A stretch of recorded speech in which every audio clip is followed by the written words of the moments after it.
శ్రోతలకు నా హృదయపూర్వక నమస్కారములు. మన శ్రోతలలో ఒక సోదరుడు ప్రశ్నను పంపటం జరిగింది. ఆ ప్రశ్న, అసలు దేవుడు నిజమేనా?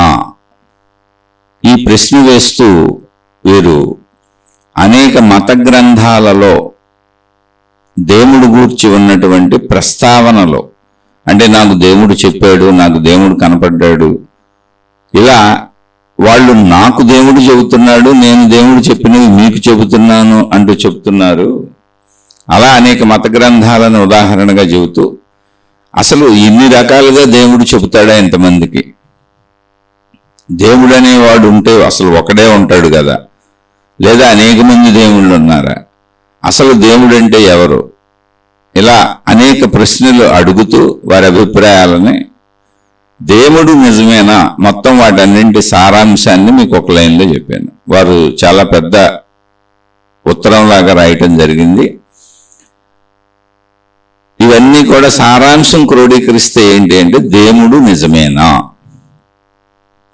వారు ప్రస్తావించిన దాంట్లోంచి మాట్లాడుకుంటూ వెళదాం, విశ్లేషించుకుంటూ ఉందాం. ఇది కేవలం ఒక విశ్లేషణ. ఆల్రెడీ మనం దేవుడు, మతము, గురువులు, గ్రంథములు, అనేక రకాల సాధనా మార్గాలు, విధానములు ఏర్పడిపోయి ఉన్నటువంటి సమాజంలో మనం కూడా ఏదో ఒక దాంట్లో సాగుతున్నటువంటి సమాజంలో ఉన్నాం. మనం ఏది సాగుతున్నామో మనం దాన్ని నమ్ముతూ ఉండి ఉండవచ్చు. అందరూ ఎవరెవరు దేంట్లో సాగుతున్నారో అది నమ్ముతూ ఉండి ఉండవచ్చు. ఎందుకని అసలు ఇక్కడ పరిశీలించవలసింది, ఇది విశ్లేషణ అని ఎందుకు చెబుతున్నానంటే, ఎప్పుడు కూడా మనిషికి ఇవ్వబడినటువంటి జ్ఞానాన్ని మనిషి ఉపయోగించుకొని, ఆలోచించుకొని, అర్థం చేసుకొని ఒకదాన్ని తన అనుభవంగా, లేదా తన నమ్మకంగా, లేదా తన సత్యంగా మలుచుకోవాలి. అది ఎప్పుడు అనుభవంతో. అయితే మనకేం జరుగుతుంది ఇక్కడ అంటే, ఇతర జీవులకి, భూమి మీద ఉన్నటువంటి జంతువులు, వృక్షములు, మనకు కనపడేటువంటి ఇతర జీవులకి మనకి, అంటే మనిషికి ఉన్నటువంటి తేడా ఏంటంటే, మనిషి తనను తాను గమనించుకోగలడు, తనను తాను పరిశీలించుకోగలడు, తనను తాను అర్థం చేసుకోగలడు. అలాగే మానవ జాతిలో సాగుతున్నటువంటి సత్యములను పరిశీలించి అవగాహన చేసుకొని వాటిని అర్థం చేసుకొని అందులోంచి సత్య నిర్ధారణ చేసుకోగలడు. ఆ జ్ఞానశక్తి మనిషికి ఉంది. మిగిలిన జంతువులకి, మిగిలిన వాటికి సృష్టిలో ఆ జ్ఞానశక్తి అంత ఉన్నత స్థాయి జ్ఞానం లేదు. వాటికి జీవించటానికి సరిపడినంత జ్ఞానం మాత్రమే ఉంది. అంటే అవి ఒక మాటలో చెప్పాలంటే, జైలులో పెట్టబడిన ఖైదీలకు ఉన్న స్వేచ్ఛ లాంటిది. మిగిలిన మీ జంతువులు కానీ, వృక్షములు కానీ, ఏవైనా జైలులో పెట్టబడినటువంటి ఖైదీకి ఆ జైలు లోపల వాళ్ళు విధించిన రూల్స్ ప్రకారం పరిమితంగా బ్రతకడానికి మాత్రమే అవకాశం ఉంది. అని మనిషికి అలా కాదు. మిగిలిన జంతువులన్నీ అంతే. సృష్టి ప్రకారం వాటి శరీర నిర్మాణం ఎలా ఉందో ఆ నిర్మాణం ప్రకారం వాటికి తగిన ఆహారం ఏం దొరుకుతుందో ఆహారం తిని, ఆహారము, నిద్ర వచ్చినప్పుడు నిద్రపోయి, భయము, ఏదైనా ప్రాణ సంకటం వచ్చినప్పుడు భయపడి తప్పించుకోవటము, పారిపోవటము, అలా భయానికి లోనవుతూ మైథున సుఖము, శారీరక సుఖమును అనుభవిస్తూ అలా బతికేస్తూ ఉంటాయి అంతే. ఇంకా వాటికి ఏమి గమ్యము, లక్ష్యము, లేదా తనను గమనించుకోవటము ఇలా ఏమి ఉండదు అసలు.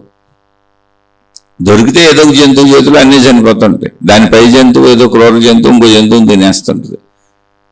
లేదు తినేసి తాగేసి చూడండి, జంతువులన్నీ ఒక పక్కన వెళ్ళిపోయి కడుపు నిండిపోయినాక, లేదా కోరిక తీరిపోయినాక ప్రశాంతంగా ఎక్కడో విశ్రమిస్తూ ఉంటాయి. ఏ కుక్కలో అయితే రోడ్డు మీద నీళ్ళలో పడుకుంటే పోయి, అలాగే ఈ పక్షులు, ఇవన్నీ కూడా వీళ్ళు నిరంతరం ప్రయత్నించవు, ఏదో సాధించాలని నిరంతరం ప్రయత్నించవు. వాటి ఆహారం కొరకు ప్రయత్నించుకుంటాయి, వాటి మైథున సుఖం కోసం ప్రయత్నించుకుంటాయి, వాటి నిద్ర కోసం ప్రయత్నించుకుంటాయి, వాటి భయం నుంచి తప్పించుకోవడానికి ప్రయత్నించుకుంటాయి.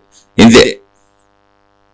అంటే జీవించడానికి ప్రయత్నించుకుంటే, జీవితానికి అవసరమైనవి దొరికినాక మొత్తం జీవితకాలం మిగిలిందంతా విశ్రాంతిలో గడిపేస్తూ ఉంటాయి. మీరు ఏదైనా చూసుకోండి, ఏ జంతువులైనా. మనిషి అలా కాదు. మనిషి తను అనేకం తయారు చేసుకున్నాడు ఒక సృష్టిలో. ఆ సృష్టికి ప్రత్యామ్నాయంగా మనిషి ఎన్ని వస్తువులు తయారు చేశాడో యథాతథంగా సృష్టిలో లేనివి చూడండి. ఆఖరికి మొక్కలు పంటలు కూడా తనకు కావలసినవి పండించుకుంటున్నాడు. అవి ఇంతకుముందు సృష్టిలోనే ఉన్నాయి, కానీ తనకు కావలసినవి తనకు కావలసిన విధంగా పండించుకుంటున్నాడు, తనకు కావలసిన విధంగా వండుకు తింటున్నాడు, అన్నీ తనకు కావలసిన విధంగా మలుచుకుంటున్నాడు. అంటే సృష్టిలో ఉన్న మూల పదార్థాలను ఉపయోగించుకొని మళ్ళీ తాను కొత్త సృష్టి తయారు చేసుకున్నాడు. అదే మానవ లోకము. మనం నిర్మించుకున్న ఇళ్ల నుంచి, మనం కట్టుకునే బట్టల నుంచి, మనం ఏర్పాటు చేసుకున్న కుటుంబ వ్యవస్థ నుంచి మొత్తం అన్నీ సృష్టికి ప్రతి సృష్టి చేసుకున్నాం మనం. జంతువులన్నింటికి ఇవేమీ ఉండవు అసలు.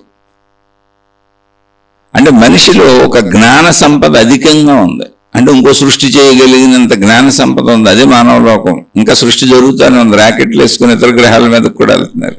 ర్యాకెట్లు కనుగొన్నారు, విమానాలు కనుగొన్నారు, అనేక వాహనాలు కనుగొన్నారు. అలాగే చట్టములు, న్యాయములు, ధర్మములు, పద్ధతులు, విధానములు ఇవన్నీ కూడా పెట్టుకున్నారు మానవ జాతికి. ఇవేమి జంతు జాతుల్లో ఉండవు. వృత్తి వ్యాపార ఉద్యోగాలకు నియమాలు పెట్టుకున్నారు, జంతువుల మీద పడి పిక్కు తినేయటం కాకుండా. మళ్ళీ ఆ నియమాలు తప్పితే చట్టాలు పెట్టుకున్నారు, శాసనాలు పెట్టుకున్నారు. అంటే ఇదంతా ఎందుకు చెబుతున్నానంటే మనిషిలో ఉన్నటువంటి జ్ఞానము మిగిలిన వాటికంటే ఉన్నతంగా అధికంగా ఉంది. ఆ జ్ఞానం ఎలాంటిదంటే ఇవన్నీ నిర్మించుకుంటే, అంటే బయట తనకు కావలసినటువంటి అవసరాలన్నింటినీ పోగు చేసుకుంటూ సాగుతున్నటువంటి మనిషి, ఎన్నో తయారు చేసుకుంటున్నటువంటి మనిషి తనను తాను కూడా పరిశీలించుకోగలడు. తన వైపు తాను తిరిగి తనలో గుణాలను చూసుకోగలడు, స్వభావం చూసుకోగలడు, తన బుద్ధిని సరి చేసుకోగలడు, చెడులోంచి మంచిలోకి రాగలడు, అలాగే మంచిలోంచి చెడుకి వెళ్ళగలడు. చెడుకి ఆటోమేటిక్గా వెళ్ళిపోతున్నారు, అది మనం చెప్పుకోక్కర్లేదు అసలు. అలా మనిషి తనను తాను గమనించుకుని మార్చుకోగలడు. ఇప్పుడు ఎదుట వాళ్ళకి చట్టాలు, న్యాయాలు, ధర్మాలు ఇవన్నీ ఉన్నాయి, మనకే ఉన్నాయి దొరికితే. కానీ అంతర్ముఖంగా అసలు తన గుణాలను, బుద్ధులను పరిశీలించుకోగలడు. అలాగే బయట చెబుతున్నటువంటి, ఇప్పుడు ఎలా అయితే బయట అనేక వస్తువులు కనుక్కున్నాడో, వాహనాలు కనుక్కున్నాడో, మొత్తం మనిషి సృష్టికి భిన్నంగా జీవిస్తున్నాడు. యథాతథ సృష్టిని అనుభవించట్లేదు. ఆహార పదార్థాలు ఒకవేళ సృష్టిలోనే ఉన్నా వాటిని మళ్ళీ తనకు అనుకూలంగా మలుచుకొని పండించుకొని వాటిని రక్షించుకోవడానికి మళ్ళీ అనేక పురుగుల మందులు, ఎరువులు, రకరకాలు బలవత్తరమైన ఎరువులు, అనేక రకాల ఆహార పదార్థాలను మళ్ళీ మిళితం చేసి సంయోగం చేసి అనేక రకాల కొత్త ఆహార ఉత్పత్తులు, ఇలా ఒకటి కాదు అసలు అన్ని మనిషి ఇంకొక లోకం సృష్టించుకున్నాడు. యథాతథ సృష్టికి భిన్నమైన సృష్టిలో మనిషి ఉన్నాడు. యథాతథ సృష్టిలో మిగిలిన జీవరాశులన్నీ ఉన్నాయి. మనిషి ఇంకోటి సృష్టించుకుంటున్నాడు ఇక్కడ. అంత విజ్ఞానం మనిషికి ఉంది. అలా మనిషి మతాలను కూడా సృష్టించుకున్నాడు. దీనికి అన్నిటికీ మూల కారణం ఏంటి అన్న ఆలోచన వచ్చింది. అక్కడ మనిషి సృష్టించుకున్నవే మతాలు. మతములు అనేవి దైవీపర సంబంధమైనవి. అంటే అసలు ఈ సృష్టికి కారణం ఏంటి అన్నదానికి మనిషి తానే ఊహించి భావించుకున్న విషయాలే మతాలు. అయితే ఇక్కడే ఈ సోదరుడు అడిగిన ప్రశ్న ఏంటంటే, ఒక మతం మొదలయ్యి ఆ గ్రంథం తీసి మనం చదువుతుంటే ఆ మతపు తాలూకు, అంటే ఆ మతం ఎక్కడ మొదలైందో, ఎవరి ద్వారా మొదలైందో, ఆ మతపు తాలూకా మొట్టమొదటి మత స్థాపకుడు ఎవరో, ఈ గ్రంథంలోని విషయాలన్నీ నాకు దేవుడు చెబుతున్నాడు, నేను మీకు చెబుతున్నాను అని చెప్పారు. ఇది ఇంచుమించు అన్ని మతాలలోనూ ఇలాంటి ప్రస్తావన వస్తుంది. నాకు ఎక్కడి నుంచో దేవుడి నుంచి లేకపోతే వినపడుతున్నాయి, కనపడుతున్నాయి, అంతర్ముఖంలోనే దైవం చేత మాకు చెప్పబడిని, బోధింపబడిని, ఇలా అన్ని మతాల్లోనే ఉంటుంది. లేదా డైరెక్ట్గా నాకు దేవుడు చెబుతున్నాడు, నేను మీకు చెబుతున్నాను, ఇలాగే ఉంటాయి అన్ని మతంలో. కానీ ఆ దేవుడు అనే కాన్సెప్ట్ వాళ్ళకి కనపడి చెప్పడం తప్ప మనకెవరికి తెలియదు. ఆ ఒక్కళ్ళకే, ఆ చెబుతున్న వాళ్ళకే ఈ కాన్సెప్ట్. ఆ మత వ్యాప్తులు అంటే మొట్టమొదటి మత స్థాపకుడో, మొట్టమొదటి బోధించినోడో ఎవరైతే వాళ్ళు, నాకు దేవుడు కనపడుతున్నారు, వాళ్ళు మాతాజీలు కావచ్చు, లేదా గురువులు లాంటి మహాత్ములు కావచ్చు. నాకు దేవుడు కనపడుతున్నాడు, లేదా నాకు దేవుడు చెబుతున్నాడు, నాకు దేవుడు వినిపిస్తున్నాడు, ఆ పవిత్ర వాక్యాలని మీకు చెబుతున్నాను, ఆ పవిత్ర జ్ఞానాన్ని మీకు అందిస్తున్నాను అని పుస్తకాలు రాసేసినప్పుడు అసలు ఆ పుస్తకాల్లో ఉంది ఏంటి మీరు వెళ్ళి చదివి చూడండి. చాలా కామన్ వాక్యాలు, అన్ని అతి మామూలు వాక్యాలు, అతి సరళ వాక్యాలు కాదు, రూల్స్ రెగ్యులేషన్స్ లాగా చెప్పేశారు. దేవుడు ఎలాగే ఉండమంటున్నాడు, దేవుడు ఎలాగే చేయమంటున్నాడు, దేవుడు ఇదే కరెక్ట్ అంటున్నాడు, దేవుడు ఈ మతమే కరెక్ట్ అంటున్నాడు, దేవుడు మన విధానమే కరెక్ట్ అంటున్నాడు, మనకు భిన్నమైన వాళ్ళు ఎవరు లేరు అంటున్నాడు, మనకు భిన్నమైన వాళ్ళని అసలు బతకనివద్దు అంటున్నాడు అని కొన్ని మతాలు రాసుకున్నాడు. లేదా ఇతర మతాల వాళ్ళందరినీ ఇందులోకి తెచ్చేయండి అని రాసుకున్నాడు. మీరు రియల్గా మత గ్రంథాలు చదివితే ఆశ్చర్యపోతారు, కొన్ని మతాలు ఏంటి ఇంత దారుణంగా రాసుకున్నాడు. మళ్ళీ అన్నింటిలోనే ఎంతో కొంత మంచి ఉంటుంది. ఇప్పుడు ఆ మంచి వాక్యాలు చూపిస్తున్నారు అందరూ, ఈ చెడు చూపించట్లేదు. అన్నింటిలోనూ ఎంతో కొంత చెడు ఉంది, అన్నింటిలోనూ ఎంతో కొంత మంచి ఉంది.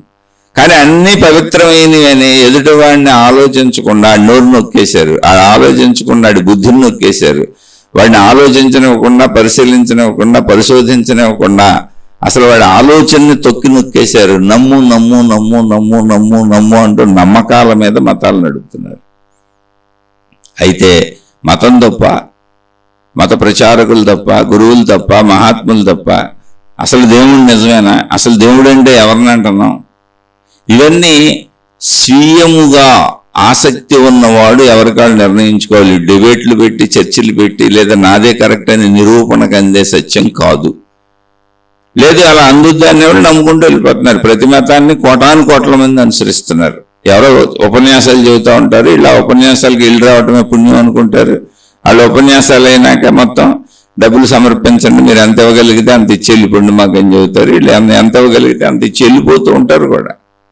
మళ్ళీ అలా ఎంత ఇవ్వగలిగితే అంత ఇచ్చి వెళ్ళిపోవడాన్ని వాళ్ళు సమర్థించుకుంటూ ఇదంతా దైవభక్తి అనుకుంటారు. లేదా అక్కడికి వెళ్ళి సేవలు చేయటం, అన్న గురువులు మహాత్ములుగా అనుకోవడం, వీళ్ళు వాళ్ళకి సేవలు చేసి పెట్టడం, ఏదో ఒక రకంగా ప్రజలను ఉపయోగించుకొని మత వ్యాప్తి జరుగుతుంది.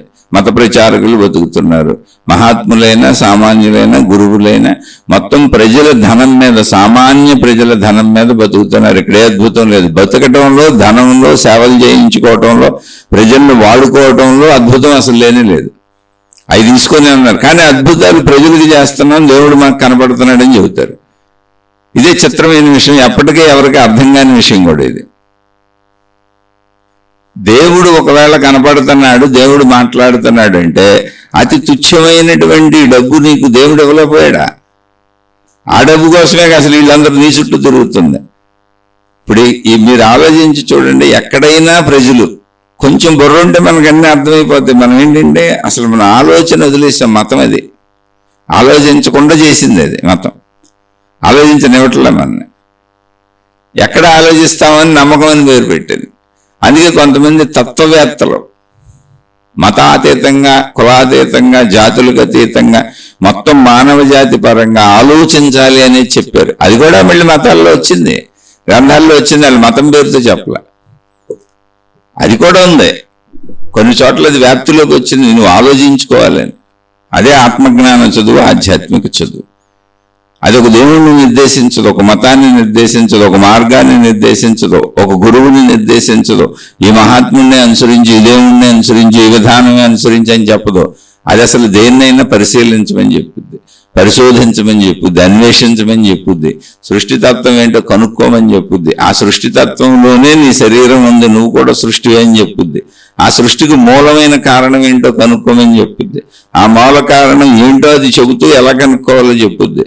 అదే అనంత ఆత్మశక్తి అని చెప్పుద్ది, అదే నీలో ఉన్న ప్రాణశక్తి అని చెప్పుద్ది.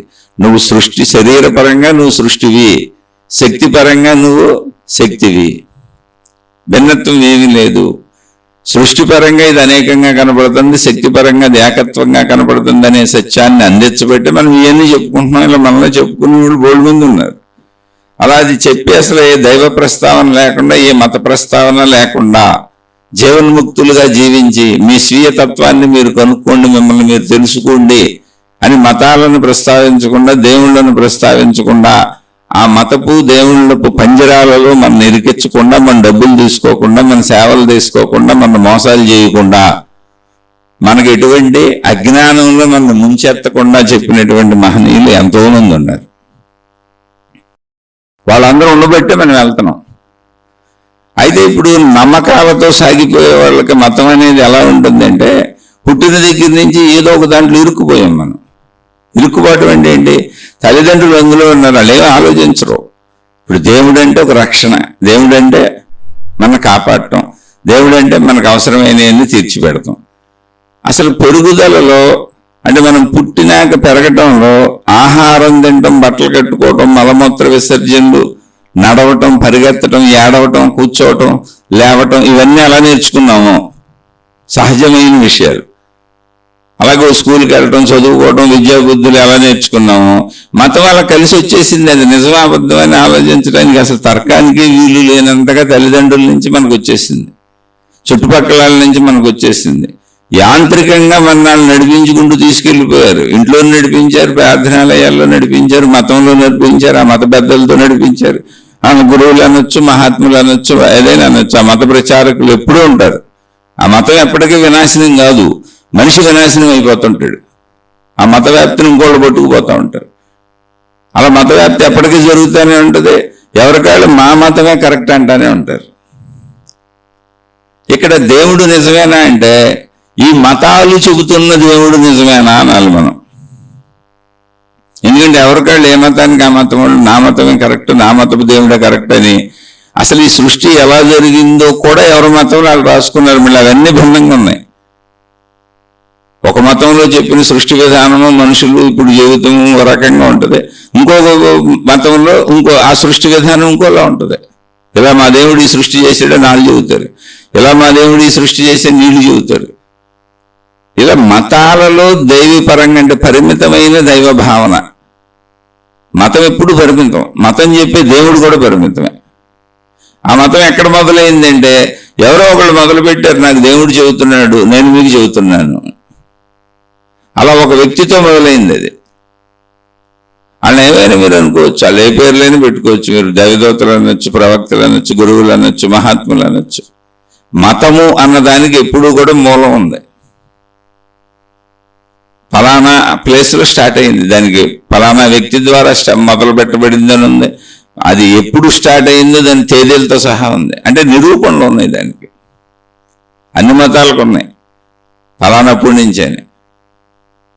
కానీ మనం మనుషులం. ఈ మతాలన్నింటికంటే ముందు మానవ జాతి ఉంది. మానవ జాతిలో మానవులు ఏర్పరుచుకున్నటువంటి వాళ్ళకు ఉన్న ఊహాత్మక జ్ఞానం, వస్తువులు ఎలా తయారు చేసుకుంటున్నాడో మొట్టమొదటే చెప్పుకున్నాం. మనిషి సృష్టిలో ఉన్నటువంటి వాటి వలన యథాతథంగా బతకకుండా తనకు కావలసినన్ని తయారు చేసుకుంటూ పోతున్నాడు. అలా ఎలా అయితే అన్ని తనకు కావలసినవి తయారు చేసుకుంటూ మనిషి సాగిపోతున్నాడో అలాగే మనిషి ఈ సృష్టికి కారణం ఏంటి? తనకున్న భయం చేత, తనకున్నటువంటి భవిష్యత్తు తెలియని తనం చేత, తనకున్న అవసరాల చేత, కోరికల చేత, అన్ని పొందలేకపోవటం చేత, ఆశల చేత, రక్షణ కోరుకుంటూ ఒక దైవీ వ్యవస్థని మనిషి సృష్టించుకున్నాడు. అంతే. ఆ వ్యవస్థకి ఆధారత లేదు, తానే సృష్టించుకున్నాడు తన మనసులోంచే. అలా మొట్టమొదట మొదలుపెట్టిన వాళ్ళు ఎవరున్నారో వాళ్ళు ఉపయోగించిన పదం దేవుడు. ఆ దేవుడు నాకు చెబుతున్నాడని. అంతకుముందు నుంచి మతాలు ఉన్నాయి, అంతకుముందు నుంచి చెప్పబడుతుంది, అంతకుముందు నుంచి గ్రంథాలు ఉన్నాయి, అంతకుముందు నుంచి జ్ఞానాలు ఉన్నాయి. అలా ఒక దాంట్లో అంటే ఒక మతంలో నుంచి కొన్ని అభిప్రాయాలను సేకరించుకొని దాన్ని కొంచెం విభేదాలు కల్పించుకుంటూ కొత్త మతం సృష్టించుకున్నారు. అలా ఎవరికాళ్ళు ముందున్న వాటిని అనుసరిస్తూ అందులో చీలికలు పీలికలు చేసుకున్నారు అంతే. అయితే అన్నింటికంటే ముందే ఉంది అంటే మతం లేదు, ధర్మం ఉంది. అన్నింటికంటే ముందే ఉందంటే ధర్మం ఉంది. ఇప్పుడు మీరు గమనించండి, మనం జీవిస్తున్నాం, మనం జీవించే జీవన విధానంలో మనం చట్టాలు న్యాయాలు ఇవన్నీ పెట్టుకున్నాం. మనమే పెట్టుకున్నాం చట్టాలు న్యాయాలు. ప్రజాస్వామ్య ప్రభుత్వం అంటే ఏంటి? ప్రజల్లో కొంచెం తెలివైన వాళ్ళు, మనం ఎన్నుకున్న వాళ్ళు, నాయకులు, వీళ్ళందరూ చట్టాలు తయారు చేస్తారు. చేయండి అని వాళ్ళకి మనం హక్కు ఇచ్చాం ఓట్లేసి. అది మానవ జాతికి అలా ఉపయోగకరం, అలా చట్టాలు తయారు చేస్తారు. అలాగే మానవ జాతి మొదటి నుంచి కూడా మతము అనేటువంటి పేరు అసలు రాలా. మతం అనేది ఎప్పుడు మధ్యలో వచ్చింది, ఎవరు కల్పించారు దాన్ని. ఆ కల్పించిన వాళ్ళ పేర్లు ఉన్నాయి. ఏ మతాన్ని ఎవరు కల్పించారో వాళ్ళ పేరు మీద సాగుతూ ఉంటుంది. అది మతాల పేర్లు కూడా వాళ్ళ పేరు మీద సాగుతూ ఉంటాయి. ఆ మతంలో ఏముంటాయంటే అన్ని రూల్సే ఉంటాయి. నన్ను నమ్మాలంటాయని ఉంటాయి, నువ్వు ఎలా బతకాలో వాళ్ళు చెబుతారు, వాళ్ళు చెప్పినట్టు నువ్వు బతకాలి అంతే, అంతకుమించి ఏం లేదు. అందులో కొంత ఏదో పవిత్రమైన మంచి మాటలు నాలుగు చెప్పి ఉంటాయి. మత గ్రంథాలలోకి వెళ్ళి మీరు డెప్త్గా నమ్మకం అనేది తీసేసి మామూలుగా చదివితే అందులో అసలు అంత గొప్ప విశేషాలు కూడా ఏమి ఉండవు, మామూలు వాక్యాలే. నిన్ను శాసిస్తున్నట్టుంటాయి అంతే, అన్నీ నిన్ను శాసిస్తున్నట్టుంటాయి. అక్కడ మళ్ళీ ఆధారతలు ఏమి ఉండవు, ఎవరేం చెప్పినా దేవుడు చెప్పాడు నాకు అంతే, అది పట్టుకుపోండి మీరే. ఇదేంటంటే 199 మంది ఎలాగ వెళ్ళిపోతున్నారు, పరిశీలన లేదు. కానీ ఆత్మజ్ఞానం అనేటువంటిది మొట్టమొదటి నుంచి క్యారీ అవుతూ వస్తుంది. ఎప్పటి నుంచి అంటే మతములు పుట్టక ముందు ధర్మములు ఉన్నాయి. ధర్మము అంటే ఏంటి అంటే అసలు మన మనిషిగా మనం ఎలా ఉన్నాం, ఎలా ప్రవర్తిస్తున్నాం. ఇప్పుడు సూర్యుడు ఉన్నాడు, వెలుగుతున్నాడు, అది ఒక మండుతున్న అగ్నిగోళం, దానివల్ల మనకు వెలుగు వస్తుంది. సూర్యుడు వలన వెలుగు, ఓకే. వెలుగు నుంచి మళ్ళీ ఉష్ణోగ్రత, ఓకే. సూర్యుడు లేకపోవడం వల్ల చీకటి. అంటే సూర్యుడి యొక్క ధర్మం ఏమిటి అన్నప్పుడు సూర్యుడు వెలుగు ప్రసాదిస్తూ ఉష్ణోగ్రతను ప్రసాదిస్తూ ఉండడం వలన అది సూర్యుడు సహజ లక్షణం అయ్యిండొచ్చు. ధర్మం అంతే, అలా మండుతూ ఉంటాడు, ఆ క్వాలిటీ. దానివల్ల ఈ భూమి మీద జీవజాతులు బతకడానికి అవకాశం వచ్చింది. దానివల్ల వచ్చింది అవకాశం ఈ భూమి మీద అనేక రకాల జీవజాతులు ఉండటానికి. ఆ సూర్యుడు యొక్క ఉష్ణోగ్రతలు అయితే ఉండలేము. అలా పంచభూతాలు మనుషులు ఉండటానికి అవసరమైన అన్ని సమకూరుస్తున్నాయి ఇక్కడ. ధర్మము అంటే అది. వాయువు గాలి వేస్తుంది, మనకు ప్రాణవాయువుగా ఉంది, చెట్లకు ప్రాణవాయువుగా ఉంది. అలా మనం బతకడానికి దేని ధర్మాన్ని అంటే దాని యొక్క గుణము స్వభావమే ధర్మము. అది కావాలని మనకు చేయకపోవచ్చు. ఇప్పుడు గాలి అనేది వీళ్ళందరినీ బతికించాలని అనుకోకపోవచ్చు, కానీ దాని ధర్మం, దాని ప్రవృత్తి, గాలి ప్రవృత్తి, నీటి ప్రవృత్తి, భూమి ప్రవృత్తి, అలా పంచభూతాల ప్రవృత్తులు, ఇవన్నీ జీవులు బతకడానికి అనుకూలంగా ఉన్నాయి అంతే, అవి ధర్మము. అలాగే మనుషులకు ధర్మము జ్ఞానం ఉన్నది, అంటే చేయొచ్చు చేయకుండా ఉండొచ్చు, అలా ధర్మాలు ఉన్నాయి. మనుషులు ఇలా జీవిద్దామని మనుషులు ధర్మాలు కూడా ఏర్పాటు చేసుకున్నారు. ధర్మం అంటే మనిషి అనేవాడికి జ్ఞానం ఉంది కనుక, మనం జంతువులు కాదు కనుక, ఎదుటోడి మీద పడి లాక్కొని తినకూడదనే విషయం మనకు తెలుస్తుంది కనుక, ఎదుటి వాళ్ళకి హాని చేయకూడదని మనకు తెలుస్తుంది కనుక, ఎవరైనా మనకు హాని చేస్తే మనం తట్టుకోలేకపోతున్నాం కనుక, ఇవన్నీ మనకు అర్థమవుతున్నాయి కనుక. ఎందుకని అర్థమయ్యే స్థితి మనకుంది. మళ్ళీ జంతువులకు లేదు, జంతువులు ధర్మాలు పెట్టుకోలేదు, సృష్టిలో ఏది ధర్మాలు పెట్టుకోలేదు, పెట్టుకునే అంత జ్ఞాన సామర్థ్యం వాటికి లేదు. అందుకని మనుషులు ధర్మాలు పెట్టుకున్నారు, ఎలా జీవిద్దాం, ఎలా జీవిద్దాం, ఎలా ఉందాం అని. మనకు మనం హాని చేసుకోవద్దు, ప్రకృతికి హాని చేయద్దు. ఎందుకంటే ప్రకృతికి హాని చేస్తే కూడా మనకు హాని జరుగుతుందని అర్థమైంది వాళ్ళకి. అలా అసలు ఊరికినే దేనికి హాని చేయొద్దు అని ప్రకృతి శక్తులను గౌరవంగా పవిత్రంగా చూడటం మొదలుపెట్టారు. ధర్మాలు పెట్టుకున్నారు, విధానాలు పెట్టుకున్నారు, పద్ధతులు పెట్టుకున్నారు. ప్రకృతిని వినాశనం చేయొద్దని చెప్పడానికి ప్రకృతిలో ప్రతి విషయాన్ని దైవత్వంగా ఒక పవిత్ర స్థితికి తీసుకెళ్లారు. దైవత్వం అంటే అది పవిత్రత, అంతే తప్ప పిచ్చోళ్ళు అయిపోయి చెట్టుని పుట్టుని మొక్కటం కాదు అది. ఇక్కడ అన్ని బ్యాలెన్సింగ్గా ఉన్నాయి. మనం మానవుడు అనేవాడు బతికుండాలంటే చుట్టూ ఉన్న ప్రకృతి అంతా ఇలా చక్కగా ఉండాలి. అందులో నీకు అవసరానికి ఏం కావాలో వాడుకో. ఆ వాడుకుంటున్న దాంట్లో ఒకవేళ ప్రకృతికి ఏమన్నా నష్టం కలిగిస్తే తిరిగి మళ్ళీ దానికి మేలు కలిగించే పనులు చేయమన్నారు. సపోజ్ ఒక చెట్టు కొడతాం అనుకోండి, 10 చెట్లు 11 చెట్లు ముందు నాటి, నువ్వు ఇల్లు కట్టుకోవడానికి ఒక చెట్టు కొడుతున్నావు, 2 చెట్లు కొడుతున్నావు కనుక ఒక చెట్టుకు బదులుగా 10-11 చెట్లు నాటి, అప్పుడు నువ్వు ఆ చెట్టును కొట్టి నువ్వు ఇల్లు కట్టుకోమన్నారు. ఎందుకని ప్రకృతి సమతుల్యత, ఈ 11 చెట్లలో 1-2 అన్న కనీసం బతుకుతాయి మొత్తంగా. అలా ప్రతిదానికి ప్రతి విషయానికి మన జీవన విధానంలో పద్ధతులు ఏర్పరిచారు. అప్పుడున్నవి ధర్మములు, మానవ ధర్మములు అంతే. అంటే మనిషి ఏం చేయొచ్చు, ఏం చేయకూడదు, ఒకవేళ ఏం చేయాల్సి వస్తే ఏంటి చేయాలని ప్రకృతి పరంగా సైంటిఫిక్గా సైన్స్ లాగా ఒక విజ్ఞాన శాస్త్రం లాగా చెప్పబడిన విషయాలు ఈ మూఢనమ్మకాలు కాదు. ఇప్పుడు చెట్లు కొడితే చెట్లు ఎందుకు పెట్టాలి, లేదా చెట్టును మనం ఎందుకు పవిత్రంగా భావించాలి, జంతువులను ఎందుకు పవిత్రంగా భావించాలి, వాటికి ఎందుకు అంత దైవత్వ స్థానాలు ఇవ్వాలి, వాటిని ఎందుకు గౌరవించాలి, చెట్టుని పుట్టని రాయిని రప్పని అన్నింటినీ మొక్కాలంటే నా బ్రతుకుకు ఉపయోగపడుతున్న ప్రకృతిలో ప్రతి దాన్ని నేను మొక్కుతాను. ఎందుకంటే అది నన్ను బ్రతికిస్తున్నది, దాన్ని నేను నాశనం చేయను. భావితరాల వాళ్ళు వాటికి నాశనం చేయకుండా ఉండటం కోసం వాటికి పవిత్రత దైవత్వ స్థానం కల్పించి గౌరవించమని చెబుతున్నాను అన్నింటిలో నిన్ను బ్రతికించి అన్నింటిలో దైవత్వాన్ని చూడమంటున్నాను అనేటువంటి ధార్మిక వ్యవస్థ ఉంది ఒకప్పుడు. ఎందుకంటే మనిషి అన్ని ఉపయోగించుకుంటాడు. ఆ ఉపయోగించుకోవడం ఎలా ఉండాలంటే వినాశనంగా ఉండకూడదు. అప్పుడు అక్కడి నుంచి ఇంకా జ్ఞానం మొదలైంది. ముందు ఉపయోగించుకోవడానికి వినాశనంగా ఉండకూడదు. అప్పుడు అక్కడి నుంచి ఇంకా మొదలయ్యి ఉద్దేశపూర్వకంగా తప్పులు చేయకూడదు, ఫలితాలు ఉంటాయి. కర్మ సిద్ధాంతం కనపడింది మనిషికి. ఎక్కడైనా సరే ఉద్దేశపూర్వకంగా తప్పులు చేయకూడదు. మన అవసరాలకి ఏదో చేస్తున్నాం, ఉద్దేశపూర్వకంగా ఎవరికి హాని చేయకూడదు, ఎవరికి చెడు చేయకూడదు. మన అవసరాలన్నీ ధర్మం లోపల ఇమిడిగా ఉండాలి. ఆ ధర్మం మనిషి ఏర్పరచుకున్నాడు, చెప్పబడింది. అది తరతరాలకి ఆ ధర్మం రిఫైన్ చేయబడుతుంది. అంటే ఇంకా పద్ధతిలో మనుషులు మానవ జాతి ముందుకెళ్తున్న కొద్దికి, అనేకం కనుక్కుంటున్నాం, ఇంకా నాగరికత పెరుగుతున్న కొద్దికి ధర్మం కూడా రిఫైన్ చేయబడుతుంది. అలా ఏర్పడినటువంటి మొట్టమొదట అలా ఏర్పడినటువంటి ధర్మ వ్యవస్థలో ఎవరో కొంతమంది పక్కకెళ్ళి ఈ ధర్మ వ్యవస్థలో ఉన్నటువంటి విషయాలనే తీసుకొని వాటికి కొద్దిగా మార్పులు చేర్పులు చేసి నాకు దేవుడు చెబుతున్నారని మతాన్ని మొదలు పెట్టుకున్నారు. అంటే ధర్మము అనేటువంటి మహావృక్షము నుంచి మతాలు కొమ్మలేసుకొచ్చినాయి. ఎందుకంటే మహావృక్షం ఏంటి? ధర్మము, మానవ ధర్మము.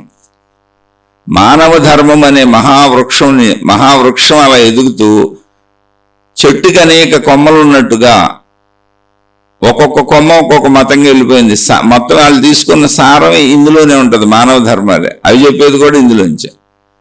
కొంచెం అటు ఇటు మలిచారు అంతే. వాటిని ఏ గొప్పతనమో కనపడదు మీకు. వాటిని ఎతికితే అన్నింటినీ ఒక దగ్గర పెట్టుకు చూస్తే అసలు అందులో గొప్పతనాలే ఉండవు. మూఢనమ్మకాలతో చదువుకుంటూ వెళ్తే మొత్తం గొప్పతనం ఆపాదించుకోకపోతే నమ్మలేం మనం. నమ్మకం అంటేనే గొప్పతనాన్ని ఆపాదించుకుంటూ నన్ను నేను హిప్నటైజ్ చేసుకోవటం. ఎంతో మంది గురువుల్ని మహాత్ముల్ని నమ్మినోళ్ళు ఇప్పుడు ఈ శీర్షికల్లో నాకు అనేక మంది కామెంట్లు పెట్టారు. అనేక మంది వాళ్ళ పేరులతో సహా పలానా గురువులు పలానా సంస్థల్ని 30 ఏళ్ళు 40 ఏళ్ళు 20 ఏళ్ళు 25 ఏళ్ళు 10 ఏళ్ళు 15 ఏళ్ళు ఇలా అనుసరించాం. మా జీవితకాలం వృధా అయిపోయింది, మేము పొందింది ఏమీ లేదు, మా డబ్బులు వాళ్ళకి సమర్పించుకున్నాం, వాళ్ళని దేవుళ్ళలాగా పూజించాం, మా సేవలు వాళ్ళకి సమర్పించుకున్నాం, వాళ్ళు చెప్పిన అన్నీ అన్నాం, వాళ్ళు ఏదో రకరకాల క్లాసులని అయ్యని ఇయ్యని పెడితే వెళ్ళాం. ఆఖరికి మా చేత మోక్షం వచ్చేసిందని 45 రోజులు మోక్ష క్లాసులు కూడా చేయించేశారు. మీరు మోక్షం పొందేశారని చెప్పారు. మేము మామూలుగానే బతుకుతున్నామని ఎంతోమంది తెలియజేశారు. అంటే ఇదంతా ఎందుకు చెబుతున్నానంటే ఎవరో ఏదో చెబితే నమ్మేసే తత్వం ఎప్పటికీ నువ్వు పొందలేవు, నువ్వు సత్యాన్ని తెలుసుకోలేవు. అందుకే ఎప్పుడు దేవుడు అనేది మనకు ఎప్పుడు కల్పనే. అందుకే ఇది నమ్మని నాస్తికులు కూడా తయారయ్యారు. ఎందుకంటే దేవుడు మనిషి తయారు చేయబడ్డాడు. మానవ ధర్మములు అని మనిషి ఏర్పరచుకున్నటువంటి మానవ ధర్మము అనేటువంటి చెట్టు నుంచి పక్కకి ఏర్పడిన కొమ్మలవి. ఈ ధర్మాలనే తీసుకొని మతాల పేరు పెట్టుకున్నారు. మతపు రంగు పులిగారు, కొమ్మలన్నిటికీ మతపు రంగు వేశారు. కానీ కొమ్మలన్నిటికీ ఆధారం మానవ ధర్మం. ధర్మం అంటే ఏంటి? మన ఆచరణ, మనం జీవించవలసిన విధానం. ఎందుకంటే మనకు తెలుస్తున్న జ్ఞానంతో కల్పించి ఎలా జీవించాలి అనేది మనకు తెలుసు. మిగిలిన జీవజాతులకు ఇప్పుడు సింహం పులి ఇటువంటి క్రూర జంతువులు ఉన్నాయనుకోండి, చంపితే అంటే వాటికేం ప్లానింగ్ సిస్టమ్ ఉండదు. వాడి శరీర నిర్మాణం ఎలా ఉంది, ఇంకో జంతువుని చంపి తినాలి. మామూలు జంతువులు ఉన్నాయనుకోండి, చెట్లు ఆకులు అలంలో తిని బతుకుతాయి, ఆడికి దొరికినాడిని అవి తిని బతుకుతాయి. మాంసాహార జంతువులన్నీ ఆడికి దొరికినాడిని అవి తిని బతకాలంటేనే ఇంకో దాన్ని చంపి తినాలి. అది సృష్టిలో ఉన్న ఏర్పాటు, అది ఫిక్స్డ్ ఫార్మేట్. అది రోజు అదే పనిగా ఊరికి చంపుకుంటే వెళ్ళదు, దాని కడుపు నిండుగానే ఆగిపోద్ది. ఏదైనా వెళ్ళిపోయి చక్క పడుకుంటుంది, మళ్ళీ అసలు ప్రయత్నం కూడా చేయదు, మళ్ళీ ఆకలేసే వరకు ప్రయత్నం చేయదు అసలు. మనిషికి అలా కాదు, జ్ఞానం ఉన్నది, ఆలోచించగలడు. అందుకని ధార్మిక వ్యవస్థను పెట్టుకున్నాడు. మనిషికి ఎంత జ్ఞానం ఉన్నది అంటే అసలు జ్ఞానమే జ్ఞానమును పరిశీలించుకోగలదు. అంటే నన్ను నేను పరిశీలించుకోగలను, నా మూలాన్ని నేను తెలుసుకోగలను, నా సంపూర్ణతని నేను తెలుసుకోగలను, మొత్తం సృష్టిని నేను తెలుసుకోగలను. అందుకని ఆలోచించి వెళ్ళే వాళ్ళకి మూఢత్వము మూర్ఖత్వము ఉండదు. అంటే ఎవరైనా సరే ఆలోచనతో పరిశీలనతో సాగే వాళ్ళకి మత విభేద భావన పుట్టదు అసలు. మతము నాది పలానా మతము, ఆళ్ళదా మతము, నాది ఈ మతము అని మత విభేద భావనలు పుడుతున్నాయి అంటే వాళ్ళంతా మూఢత్వంలో మూర్ఖత్వంలో ఆలోచన లేకుండా సాగుతున్నవాడు అంతే. వాళ్ళు ఎవరో చెప్పారు, మేము వింటున్నాం, మేము వెళ్ళిపోతున్నాం. అప్పుడు ఇంకా మళ్ళీ ప్రతి వాడికి కాన్సెప్ట్ మారిపోద్ది. కొంచెం ఆలోచించగలిగిన ప్రతివాడికి అసలు దేవుడు అనేది నిజమేనా అనేది వస్తుంది. ఎందుకని ఏ మతానికి ఆ మతానికి దేవుడిని పెట్టుకున్నాడు. ఎవరా దేవుడు? నాకు దేవుడు కనపడుతున్నాడు, నేను దేవుడితో మాట్లాడుతున్నాను, ఆ దేవుడు చెప్పి నీకు చెబుతున్నానని ఒక ఆయన మొదలు పెట్టాడు అక్కడి నుంచి, లేదా ఒక ఆవిడ మొదలు పెట్టింది అక్కడి నుంచి ఆ మతం పట్టుకుపోయారు. మహిమలో మాయలో అద్భుతాలు. మహిమలో మాయలో అద్భుతాలు ఏంటి? అసలు ఆ దేవుడు ఎవరికీ కనపడ్డు, ఆ దేవత ఎవరికీ కనపడదు ఆవిడ. వాళ్ళు చేసే వాళ్ళే కనపడినప్పుడు వాళ్ళు చేసే మహిమలు మాయలు అద్భుతాలు ఎక్కడ కనపడవు. అవన్నీ మాకు కనపడుతున్నాయని వీళ్ళు చెబుతారు, నిన్ను నమ్మిస్తూ ఉంటారు. అంతే ఇంకేది ఇలా సాగుతుంది ఇది. పూర్వం ఇప్పుడు ఉన్నాయో లేవో తెలియదు. పూర్వం నా చిన్నతనంలో లాటరీ టికెట్లు ఉండే. ఆ లాటరీ టికెట్ కొంటే ₹1,00,000 తగులుద్ది, 10 లక్షల ప్రైజ్ వస్తుంది, ₹1,00,00,000 ప్రైజ్ వస్తుంది. ఇలా లాటరీ టికెట్లు ఉండే. అందరూ లాటరీ టికెట్లు కొనుక్కునేవాళ్ళు, కానీ ప్రైజ్ వచ్చేది ఒకళ్ళకి. మొదటి బహుమతి ఒకళ్ళకి, రెండో బహుమతి ఒకళ్ళకి, మూడో బహుమతి ఒకటి, అలా ఏదో కొన్ని బహుమతులు పెడతాడు. అది ఒక్కొక్కటి ఎవరికైనా వచ్చేది. కానీ కోట్ల మంది కొంటారు, ఆ ఒక్కడిని నేనే కావాలని. కోట్ల మంది కొంటారు. కొనాలంటే ఏంటి? డబ్బులు ఇవ్వాలి. వీళ్ళందరూ కొనుక్కున్న డబ్బుల్లోంచి లాటరీ టికెట్లు అమ్మి, ₹1,00,00,000 లాటరీ అనుకోండి, ఒక 5 కోట్లు 10 కోట్ల రూపాయల టికెట్లు అమ్ముతాడు. నిజంగా డ్రా చేస్తాడు, ₹1,00,00,000 ఎవరికో ఇస్తాడు. ₹1,00,00,000 ఇచ్చాడు, ఓకే. కానీ వాడికి అందులో 4 కోట్లు వాడికి మిగిలింది, వాడి వ్యాపారం అది. ఇది విఘ్నత గల వాళ్ళు ఇది ఆలోచించరు, అసలు అటువంటి వాటిని ఎంకరేజ్ చేయరు. కానీ ధనాశ ఉన్న వాళ్ళు ఏం చేస్తారు? అందరూ లాటరీ టికెట్లు కొంటారు. ఇప్పుడు వాడికి 5 కోట్లు ఇచ్చిన వాళ్ళు లాటరీ టికెట్లు కొన్నవాళ్లే. వాళ్ళకేంటి? నాది పోతే పోయింది, ₹100, ₹50, ₹10 టికెట్ పెట్టింది రేటు, కొడితే కోటి కొట్టేస్తాను, పోతే ₹100 పోతాయి. ఆశ. ఈ లాటరీ టికెట్ల విధానం ఎలా ఉందో సేమ్ దేవుడి విధానం ఎలా ఉంటుంది. ఇంకా లాటరీ టికెట్లో గ్యారంటీగా ఒకటి కన్నా తగులుద్ది. ఒకడికి ఎవరికో ₹1,00,00,000 ఇస్తాడు గ్యారంటీగా.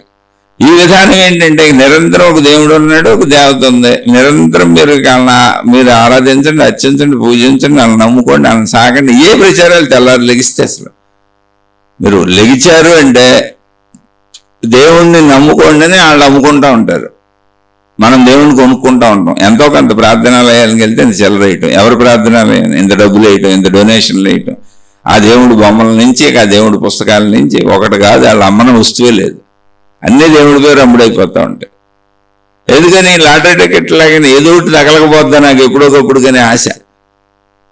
జీవితంలో ఏదన్నా కొంచెం మంచి జరిగితే ఇదిగో నేను ఈ దేవుడు అనే లాటరీలు నేను కొంటూ ఉండబట్టి, అంటే అక్కడికి వెళ్ళి మనం చేసే సేవలు కావచ్చు, మనం ఇచ్చే డబ్బులు కావచ్చు, ఇది లాటరీ టికెట్లు కొనుక్కోవడం కదా. దేవుడి లాటరీ ఇది. మతాలు పెట్టినాయి లాటరీ టికెట్లు, మత ప్రచారకులు పెడుతున్నారు. అక్కడ పరిశీలన లేదు. దేవుడెవరో పరిశీలిస్తే సత్యవంతమైపోద్ది. నీకు పరిశీలన లేదు. మనకి ఇన్ని మతాలు విభిన్నంగా ఎందుకు చెబుతున్నాయంటే ఏదో ఒకటి కరెక్ట్ అయి ఉంటుందని, ఏదో ఒకటి వాళ్ళు నాదే కరెక్ట్ అయి ఉంటుంది అనుకుంటున్నారు అంతే. అలా లాటరీ టికెట్లు, దేవుడి లాటరీ టికెట్లు కొనుక్కుంటున్నాం. రోజు మనం చేసేటువంటి ప్రార్థనలు కానీ, మనం చేసేటువంటి సేవలు కానీ, మనం ఆచరించేటువంటి ఆచార సాంప్రదాయాలు కానీ, వీటన్నింటి వల్ల ఊరికినే నువ్వు నీ ప్రార్థనాలయ, మత ప్రార్థనాలయానికి వెళ్ళి రూల్స్ పెట్టారు, వెళ్ళాలని. వెళ్ళేలా నీకు అలవాటు చేశారు, ప్రచారాలు చేస్తారు. ఇప్పుడు కూడా మహిమలో మాయలు అద్భుతాలు, దానికి మళ్ళీ ప్రచారకులు ఉంటారు, వాళ్ళందరూ చెబుతూ ఉంటారు, నువ్వు వెళ్తూ ఉంటావు, ఎంతమంది అక్కడ వేసి వస్తూ ఉంటావు, వాళ్ళకి సమర్పించుకుంటూ ఉంటావు. అది నువ్వు ఎంత నమ్మావు, వాళ్ళు నిన్ను ఎంత అట్రాక్ట్ చేశారనే దాని మీద బేస్ అయ్యి ఉంటుంది, నీకున్న సంపద మీద బేస్ అయ్యి ఉంటుంది. కానీ ఇదంతా ఎందుకు వేస్తున్నాయంటే లాటరీ, రక్షణ. ఏదో ఒక లాభం నాకు జరగకపోద్దా, ఎందుకంటే నాకు అనేక ఆశలు ఉన్నాయి, అత్యాశలు ఉన్నాయి, దురాశలు ఉన్నాయి, కోరికలు ఉన్నాయి. లేదు, సహజ జీవితంలో అవసరాలు, భయాలు ఉన్నాయి. నేను మంచివాళ్ళమే, అసలు మాకు అంత ఆశలు, అత్యాశలు, దురాశలు, కానీ మాకు జ్ఞానం కూడా లేదు. మేము మామూలు వాళ్ళం. వాళ్ళు చెప్పారు, మేము నమ్మే వెళ్ళిపోతున్నాం, ఆ దేవుణ్ణి నమ్ముకుంటూ వెళ్తే ఏదో జీవితం సాఫీగా వెళ్ళిపోద్ది, కొంచెం మంచిగా వెళ్ళిపోద్ది. అప్పుడు కూడా ఆశే, మేము ఆలోచన చేయట్లేదు అంతే. అక్కడ దేవుడు సృష్టింపబడ్డాడు మనిషి చేత. ఆ దేవుడు నిజమేనా అంటే ఇంకా నేనేం చెప్పను, ఇంత విశ్లేషణ చేసినాక మీరే అర్థం చేసుకోండి. ఆ దేవుడు నిజమో కాదు. మరి ఏ దేవుడు నిజమో? వీళ్ళందరూ ఇలా సృష్టించగలిగారే. ఫస్ట్ ఏం చెప్పారు మీకు? మానవ ధర్మము అనేది ఉంది, మనుషులే పెట్టుకున్న ధార్మిక వ్యవస్థ. మనందరం ఇలా జీవిద్దాం, మన జ్ఞానం ఉంది, ఒకళ్ళకొకళ్ళు హాని చేసుకోకూడదు, మనం ఇవి చెయ్యొద్దు, ఇవి చేద్దాం. అని మనుషులందరూ తరతరాలుగా ఏర్పాటు చేసుకొస్తున్న ధార్మిక వ్యవస్థలోంచి, మానవ ధర్మము అనేటువంటి చెట్టులోంచి, ధర్మము అనే చెట్టులోంచి, ధర్మం అంటేనే మానవ ధర్మం, దేనికి ధర్మాలు వర్తింపవు ఇక్కడ మాట్లాడుకున్నాడు. ఏటిపైన ఫిక్స్డ్ ఫార్మాట్లో వెళ్ళిపోతుంది. ఇప్పుడు సూర్యుడు వెలుగు ధర్మము, ప్రకాశము ధర్మము, ఉష్ణోగ్రత ధర్మము అని చెప్పింది అది సూర్యుడు స్వభావం. కానీ సూర్యుడు మనకేం కావాలని ధర్మం చేయట్లా. సూర్యుడు మండుతున్న అగ్నిగోళం, దానివల్ల మనకు ఉపయోగం కలుగుతుందండి.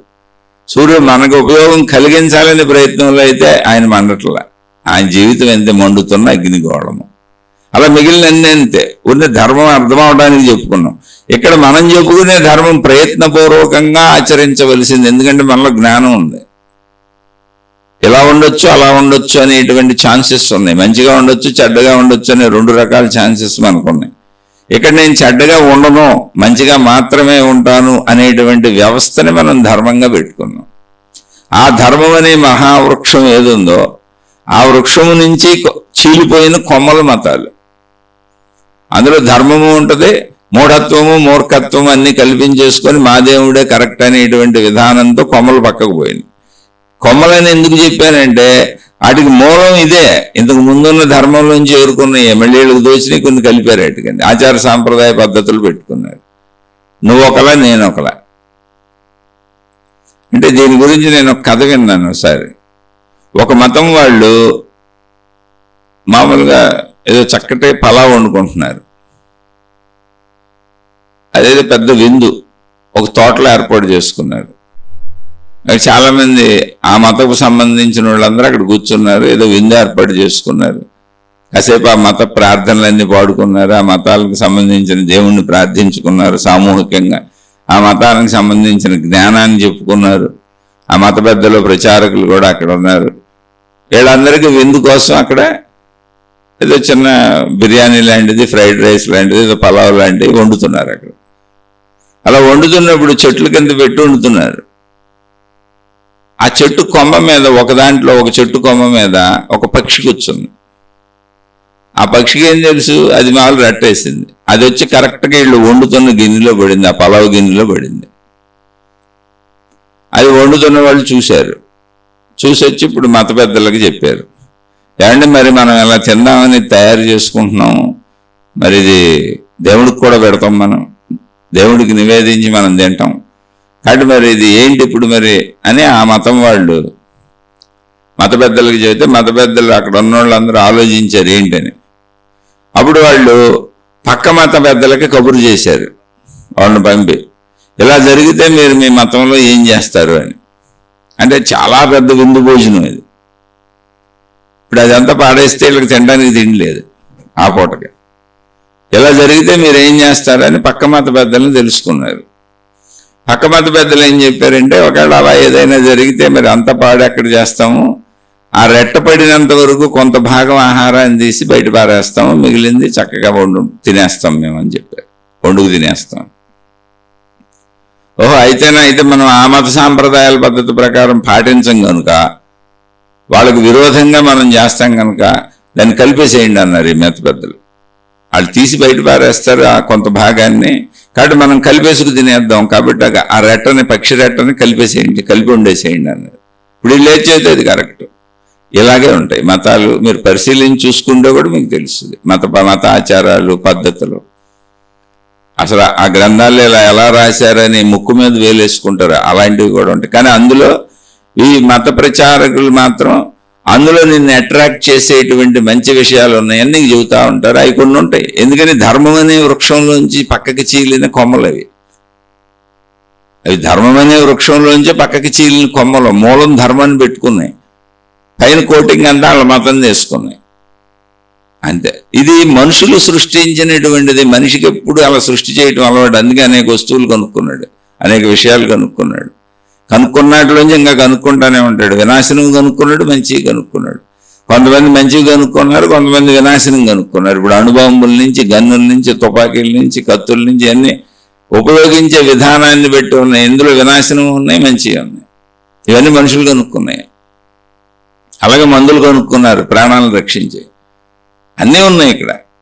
అలాంటి వాళ్ళు అంటే 2 రకాల వాళ్ళు, విధ్వంసాన్ని కనుక్కున్న వాళ్ళు ఉన్నారు, మంచిని కనుక్కున్న వాళ్ళు ఉన్నారు, వాళ్ళే సేమ్ మళ్ళీ మతాల్లో ఉన్నారు. మనుషులేగా ఎప్పుడు మతాల్లో ఉండేది, మనిషిలో ఉండేది మంచి చెడు. కాబట్టి ఎన్ని విధానాలుగా చెప్పబడుతున్న, అనేకులుగా అనేక రకాలుగా చెప్పబడుతున్నటువంటి ఈ మతముల దేవుడు నిజమేనా? ఇది మనం వేసుకోవాల్సిన ప్రశ్న. అంటే మనం ఆ ప్రశ్న వేసుకోవాలంటే మతాలకు బయట వచ్చి కూర్చోవాలి. మతం నమ్మకంతో ప్రశ్న పుట్టదు అసలు. ఎందుకని చిన్నప్పటి నుంచి మత నమ్మకంతో వచ్చేసాం, మాదే కరెక్ట్ అంటే మాట్లాడితే వెళ్ళిపోతున్నాం. ఇంకా అందులో పరిశీలన లేదు, అసలు విచక్షణ లేదు, పరిశీలన లేదు, ఎంపిక లేదు. ఇది నిజమా కాదా అని తెలుసుకొని మనం ఎన్నుకున్నది కాదు. అందులోంచి బయటకు వచ్చి ఆలోచిస్తే ఈ ప్రశ్న వేసుకోవచ్చు. మనం అక్కడ ప్రశ్న ఏమి వేయాలంటే దేవుడు నిజమేనా కాదు, అసలు ఈ మతములు చెబుతున్న ఇంతమంది దేవుడు నిజమేనా, లేదు దేవుడు ఎవరు అసలు తెలుసుకోవాలి. ఈ ధర్మము అనేది మొత్తం ఎక్కడ ఏర్పడింది? ధర్మం ఆ మహావృక్షం అసలు ఎలా ఏర్పడింది అంటే మానవ జాతి జ్ఞానం ఉండటం చేత, జ్ఞానం ఉన్నటువంటి ఆ జ్ఞానాన్ని ఉపయోగిస్తున్నటువంటి అందులోని కొంతమంది మహాత్ములు మనం జంతువులలా బ్రతకకూడదు అనే ముందు నిర్ణయం తీసుకున్నారు. ఎందుకని బ్రతకూడదనే జ్ఞానం చెబుతుంది, మనలో జ్ఞానం అది. జంతువులకి ఆ జ్ఞానం లేదు. మనందరం సుఖవంతంగా సౌఖ్యంగా ఒకరికొకరు సహకరించుకుంటూ బతికితే అద్భుతంగా ఉంటుంది మానవ జీవితం. ఒకరికొకరు సహకరించుకునేలా ఈ వ్యవస్థను ఏర్పాటు చేస్తే స్వర్గతుల్యంగా బతుకుతాం. ఈ జంతువుల్లా కాదు, ఇంకా అద్భుతమైన సుఖవంతమైన భోగవంతమైన జీవితం, భయం లేని జీవితం, స్వర్గంలా బతుకుతాం అని ధార్మిక వ్యవస్థను తయారు చేశారు, కుటుంబ వ్యవస్థను తయారు చేశారు, నియమాలు పెట్టారు. ధర్మాలు అవే. ధర్మములు అంటే మనం ఆచరించవలసినవి, మానవుడికి మాత్రమే ఇష్టాపూర్వకంగా ఆచరించాలి. ఎందుకని ధర్మము అనేది నీకు అక్కడ రెండు రకాలుగా ఉంది. నువ్వు చెడుగా ఉండొచ్చు, మంచిగా ఉండొచ్చు. చెడుగా ఉండకూడదు, మంచిగా ఉండాలి. ఏవేవి చెడులో ఏవేవి మంచిలో నిర్ణయం చేసి చెప్పారు. అవి ధర్మములు, మానవ ధర్మములు.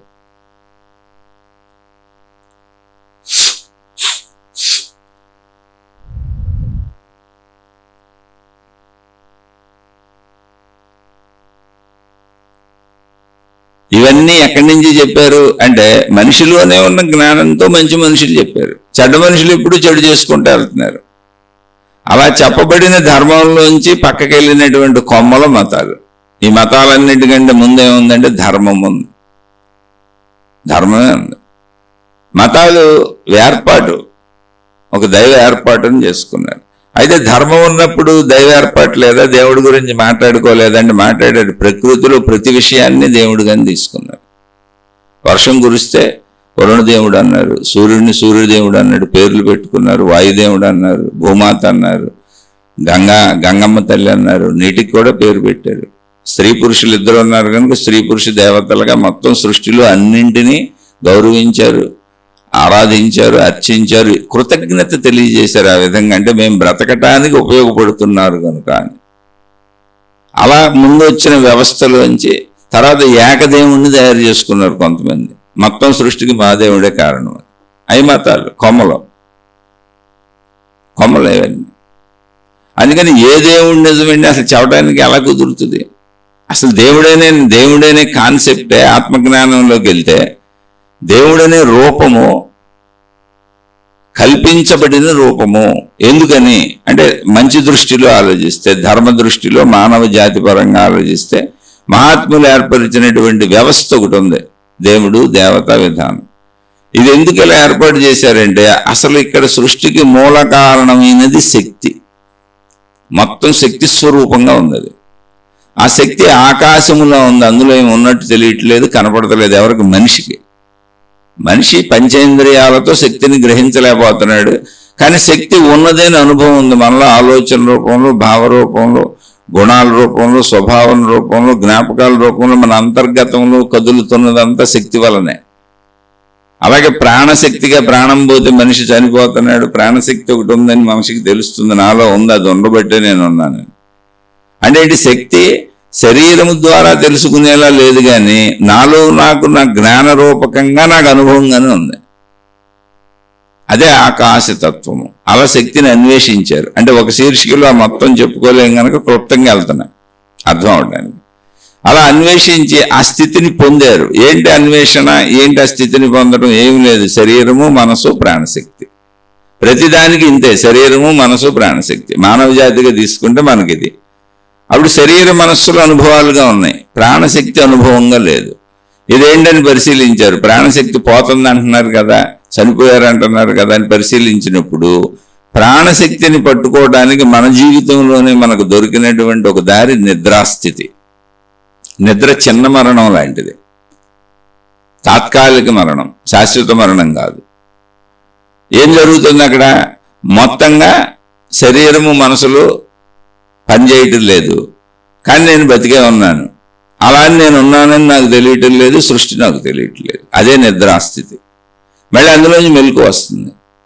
అప్పుడు దాన్ని పరిశీలించుకుంటూ వచ్చిన వాళ్ళకి అర్థమైంది, నిద్రాస్థితిలో నేను ప్రాణశక్తి స్థితిలో ఉంటున్నాను, మనోస్థితి శరీర స్థితిలో ఆగిపోతున్నాయి. అది దానంతటా జరుగుతుంది. అందుకే నేను శరీరపు ఎరుక కూడా ఉండలేదు, సృష్టి ఎరుక కూడా ఉండలేదు. కాబట్టి ఈ ప్రాణశక్తి ఎరుకని, ప్రాణశక్తి అనేది పెట్టుకోబడిన పేరు అంతే, అన్నిటికీ పేర్లు గుర్తింపు కోసం, వ్యావహారికంగా మాట్లాడుకోవటం కోసం, అర్థం చేసుకోవటం కోసం. ఆ ప్రాణశక్తి ఎరుకని మెలకువలో పొందడానికి ప్రయత్నించారు. అంటే శరీర భావ మనోభావాలను వదిలేయటానికి, ప్రాణశక్తిలో స్థిరంగా ఉండటానికి ప్రయత్నం చేశారు. నిద్రాస్థితి దానికి కారణమైంది, ఇలా ప్రయత్నించవచ్చు అని. అలా ప్రయత్నించి ఆ స్థితిని పొందినటువంటి మహాత్ములు ఎవరున్నారో వాళ్ళు వాళ్ళలోనే పొందారు ఆ స్థితిని. శరీర స్థితి ఎక్కడుంది? నాలోనే ఉంది. మనోస్థితి ఎక్కడుంది? నాలోనే ఉంది. శరీర మనోభావాలు ఎక్కడ తెలుస్తున్నాయి? నాలో నాకే తెలుస్తున్నాయి. అలా ఈ శరీర మనోభావాలను ఆపేయగలిగితే నిద్రాస్థితిలో జరుగుతున్నట్టు అప్పుడు ప్రాణశక్తి స్థితి అనుభవం అవుతుంది అని ప్రయత్నించారు. అలా ప్రయత్నించిన వాళ్ళకి అనుభవం అయింది. కొంతమందికి 11 ఏళ్ళు పెట్టింది, కొంతమందికి 15 ఏళ్ళు పెట్టింది, కొంతమందికి 30 ఏళ్ళు పెట్టింది, కొంతమందికి 4-5 ఏళ్ళు పెట్టింది. ఎంతకాలం అని కదా, వాళ్ళ చరిత్ర చదివితే తెలుస్తుంది. అలా అందరూ ప్రయత్నించారు, వాళ్ళు జీవన్ముక్తులయ్యారు. వాళ్ళని జీవన్ముక్తులు అని పిలిచారు. అంటే మాకు ప్రాణశక్తి స్థితి ఎరుక కూడా కలిగింది. అంటే ఇప్పుడు శరీర ఎరుక ఉంది, మనసు ఎరుక ఉంది, ప్రాణశక్తి స్థితి ఎరుక కూడా ఉంది. 3 కలిసే ఉన్నాయి మాకు. వాళ్ళు అందించిందే ఆత్మజ్ఞానం. అక్కడ దేవుడు లేడు. అప్పుడు వాళ్ళు చెప్పారు, ఏమీ లేదు, ఎంత శక్తి. ఏ ప్రాణశక్తి అయితే మన శరీరం నిలిచి ఉండటానికి ఉపయోగపడుతుందో, ఏ ప్రాణశక్తి వలన మనసు మనకు ఉన్నట్టుగా అనిపిస్తూ అన్నింటినీ కదిపిస్తూ జీవింపజేస్తుందో, ఆ ప్రాణశక్తి ఎరుక పొందినప్పుడు మనో శరీరముల ఎరుక తగ్గిపోద్ది. ఉన్నాయని తెలుస్తుంది కానీ తగ్గిపోద్ది. శరీరం శిథిలమైపోయినాక అనంత ప్రాణశక్తి ఎరుక మిగిలిపోద్ది. ఇప్పుడు మేము ఆ ప్రాణశక్తి ఎరుకలోకి వెళ్తే మెలకువలో అనుభవం ఎలా ఉన్నది అన్నదాన్ని వివరించి చెప్పారు.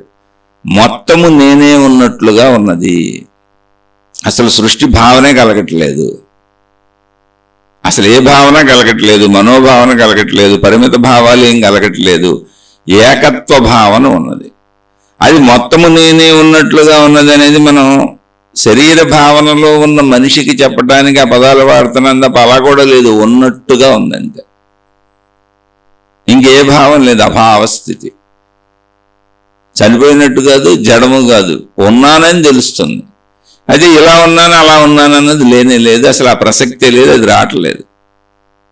ఉన్నదంతా నేనే, ఏకత్వ భావన కలుగుతుంది. మళ్ళీ ఉన్నదంతా నేనే అని చెప్తుంది ఎవరికి? శరీర భావంలో ఉన్న మనిషికి చెప్పడానికి ఉపయోగించబడుతున్న పదాలు. ఆ శక్తిని అనుభవం పొందినాక వాళ్ళకి అర్థమైంది, ఇది ఏకత్వ స్థితి.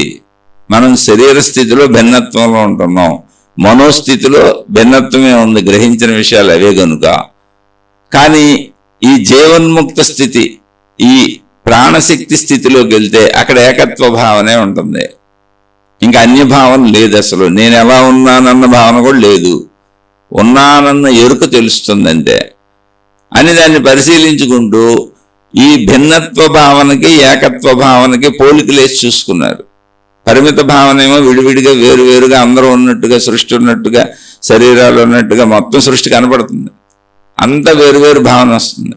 ఆ ఏకత్వ భావనలోకి వెళ్ళారు. మళ్ళీ వెళ్ళినప్పుడు అక్కడ అసలు ఏం సృష్టి ఉంటుందా, సేమ్ నిద్రాస్థితి మెలకువ స్థితిగా ఉంది. కాకపోతే నిద్రాస్థితిలో ఎరుక కూడా లేదు, నేను ఉన్నానన్న ఎరుక కూడా లేదు.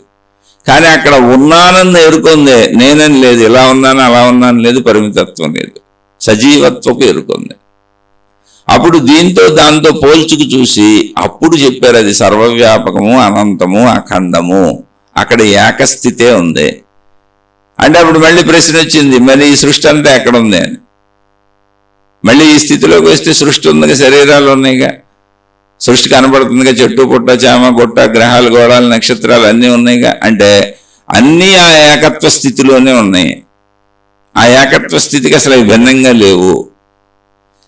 సృష్టి ఎంత ఉంది అంటే అనంత శక్తిలో మొత్తం సృష్టి, గ్రహగోళాలతో కూడిన మొత్తం సృష్టి, ఆకాశతత్వము అనేటువంటి అనంత శక్తిలో మొత్తం సృష్టి అంతా కలిపితే అణుమాత్రంగా కూడా లేదు, ధూళి కణమంత కూడా లేదు అని చెప్పారు. శక్తి అంత సర్వవ్యాపకంగా ఉంది, సృష్టి అంత సూక్ష్మంగా ఉంది. ఎంత సూక్ష్మంగా ఉందంటే అసలు ఉన్నదా లేదా అనే భావన లేదని అనేయచ్చు. ఎందుకంటే ఒక ధూళి కణం అనంత ఆత్మభావంలో కనపడతలే. అసలు ఆ భావనలోకి వెళ్ళిపోయినప్పుడు ఈ ధూళి కణం లేదని కన్ఫర్మ్డ్గా చెప్పచ్చు. కానీ శరీర భావనలోకి వచ్చినప్పుడు మొత్తం ఈ ధూళి కణమే ఉన్నట్టుగా అనిపిస్తుంది, అసలు శక్తి భావన లేనట్టుగా అనిపిస్తుంది. ఆ భావనలోంచి వెళ్ళారు కనుక వాళ్ళు ఈ రెండింటిని కంపారిజన్ వేసి ఇప్పుడు సృష్టి భావనలో అంటే శరీర భావనలో ఉన్నవాడికి ఎలా ఉంటుందో అర్థమైందిగా, వాళ్ళు అందులోంచి వెళ్ళారుగా. కానీ శక్తి భావన ఎలా ఉంటుందో వీడికి అర్థం అవ్వదు. శరీర భావనలో ఉన్నవాడికి వీడికి అర్థం అవటం కోసం ఆ భావన ఏదైతే నీలో ఉన్న ప్రాణశక్తి అన్నారో అదే ఆత్మశక్తి, బ్రహ్మము అని పేరు పెట్టారు. అందులోనే సృష్టి మొత్తం ఉన్నది. సృష్టి చాలా స్వల్ప విషయము. ఆత్మశక్తి ఎరుకను పొందినప్పుడు అసలు సృష్టి లేదన్న భావనలోకి వెళ్ళిపోతావు నువ్వు. అంత స్వల్ప విషయం. ఎంత స్వల్ప విషయం అంటే ఉందా లేదా అంటే లేదని అనుకోవచ్చు, వదిలేయచ్చు. ఒక ధూళికణం అక్కడ కనపడతా ఉంటుంది, అంతే, చిన్న ధూళికణం అంతే. మొత్తం సృష్టి అంతా లేదు అని కన్ఫర్మ్డ్గా అనుకోవచ్చు. ఎందుకంటే మిగిలిందంతా అనంత ఆత్మశక్తి భావనలో హాయిగా ఉంది, నిశ్చలంగా ఉంది, నిర్మలంగా ఉంది. అయితే ఈ శక్తి స్థితిని మనిషి అసలు ఎప్పటికీ కనుక్కోలేడు. ఎందుకంటే శరీర భావనలోనే సాగుతున్నాడు కనుక ఎంతో వ్యయ ప్రయాసలు కోరిస్తే తప్ప దీనికి రాలేడు. ఇది మాకు అర్థమైంది, సామాన్యుడికి మళ్ళీ అర్థం అవడం కష్టం కనుక ఆ శక్తిని దేవుడు దేవత అనేటువంటి మనిషికి అర్థమయ్యేటువంటి స్త్రీ పురుష రూపాలలోకి దింపుకుంటూ వచ్చారు. ఎందుకని మన మెట్లెక్కించడానికి, మనకి నిచ్చెనలు వేశారు. ఆత్మజ్ఞానం వరకు వెళ్ళి అనంత ఆత్మశక్తి ఎరుకను పొందటానికి. అనంత ఆత్మశక్తి ఎరుకను బయట పొందటానికి ఆ దారే లేదు, మనలో ఉన్న ప్రాణశక్తి అది. ఆ విషయం తెలియజేవుతూ అంటే మధ్యలోకి వెళ్ళినాక తెలియజేవుతారు ఆ విషయాన్ని.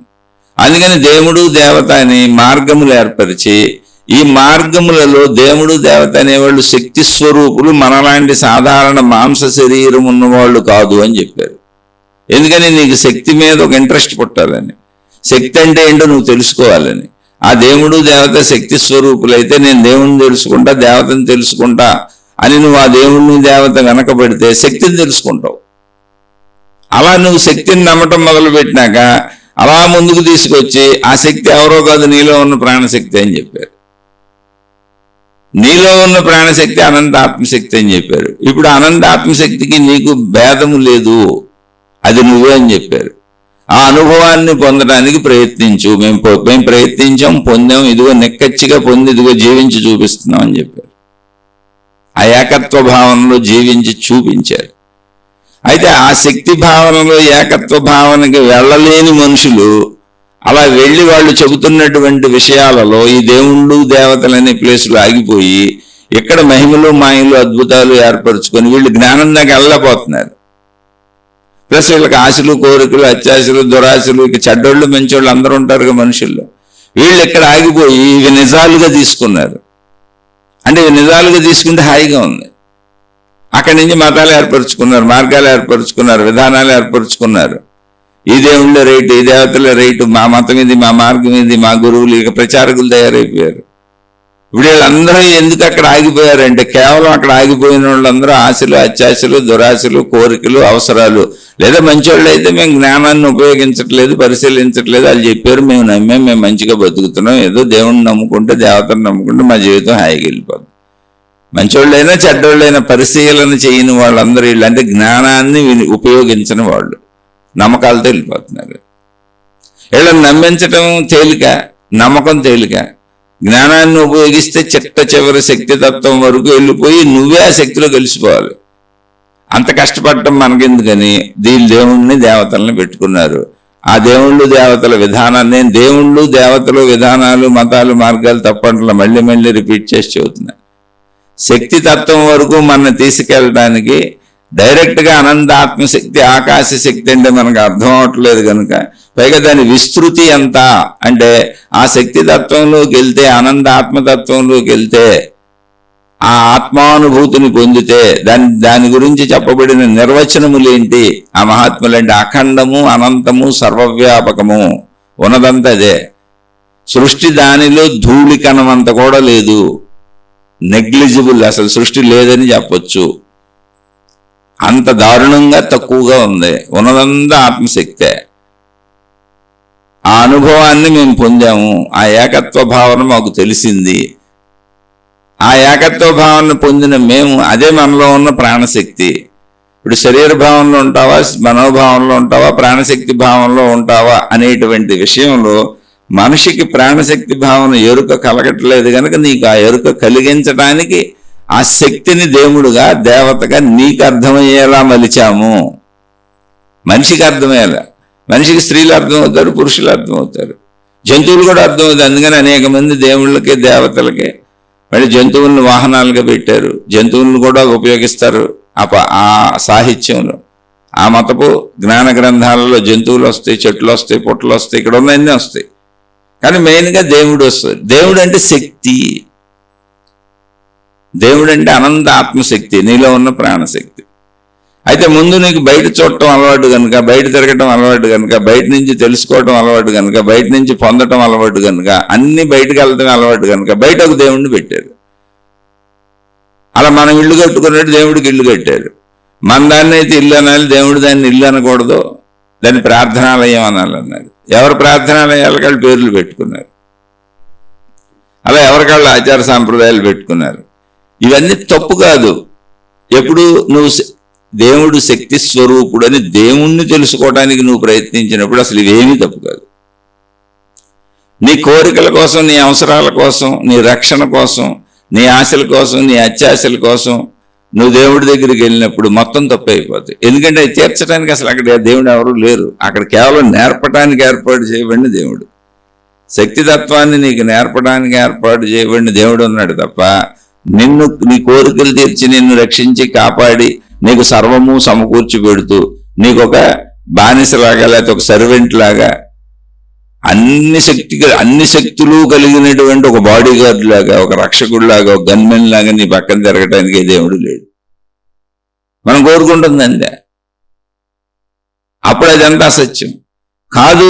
దేవుణ్ణే తెలుసుకుంటాను, దేవతనే తెలుసుకుంటానంటావా, నువ్వు శక్తితత్వాన్ని తెలుసుకుంటావు.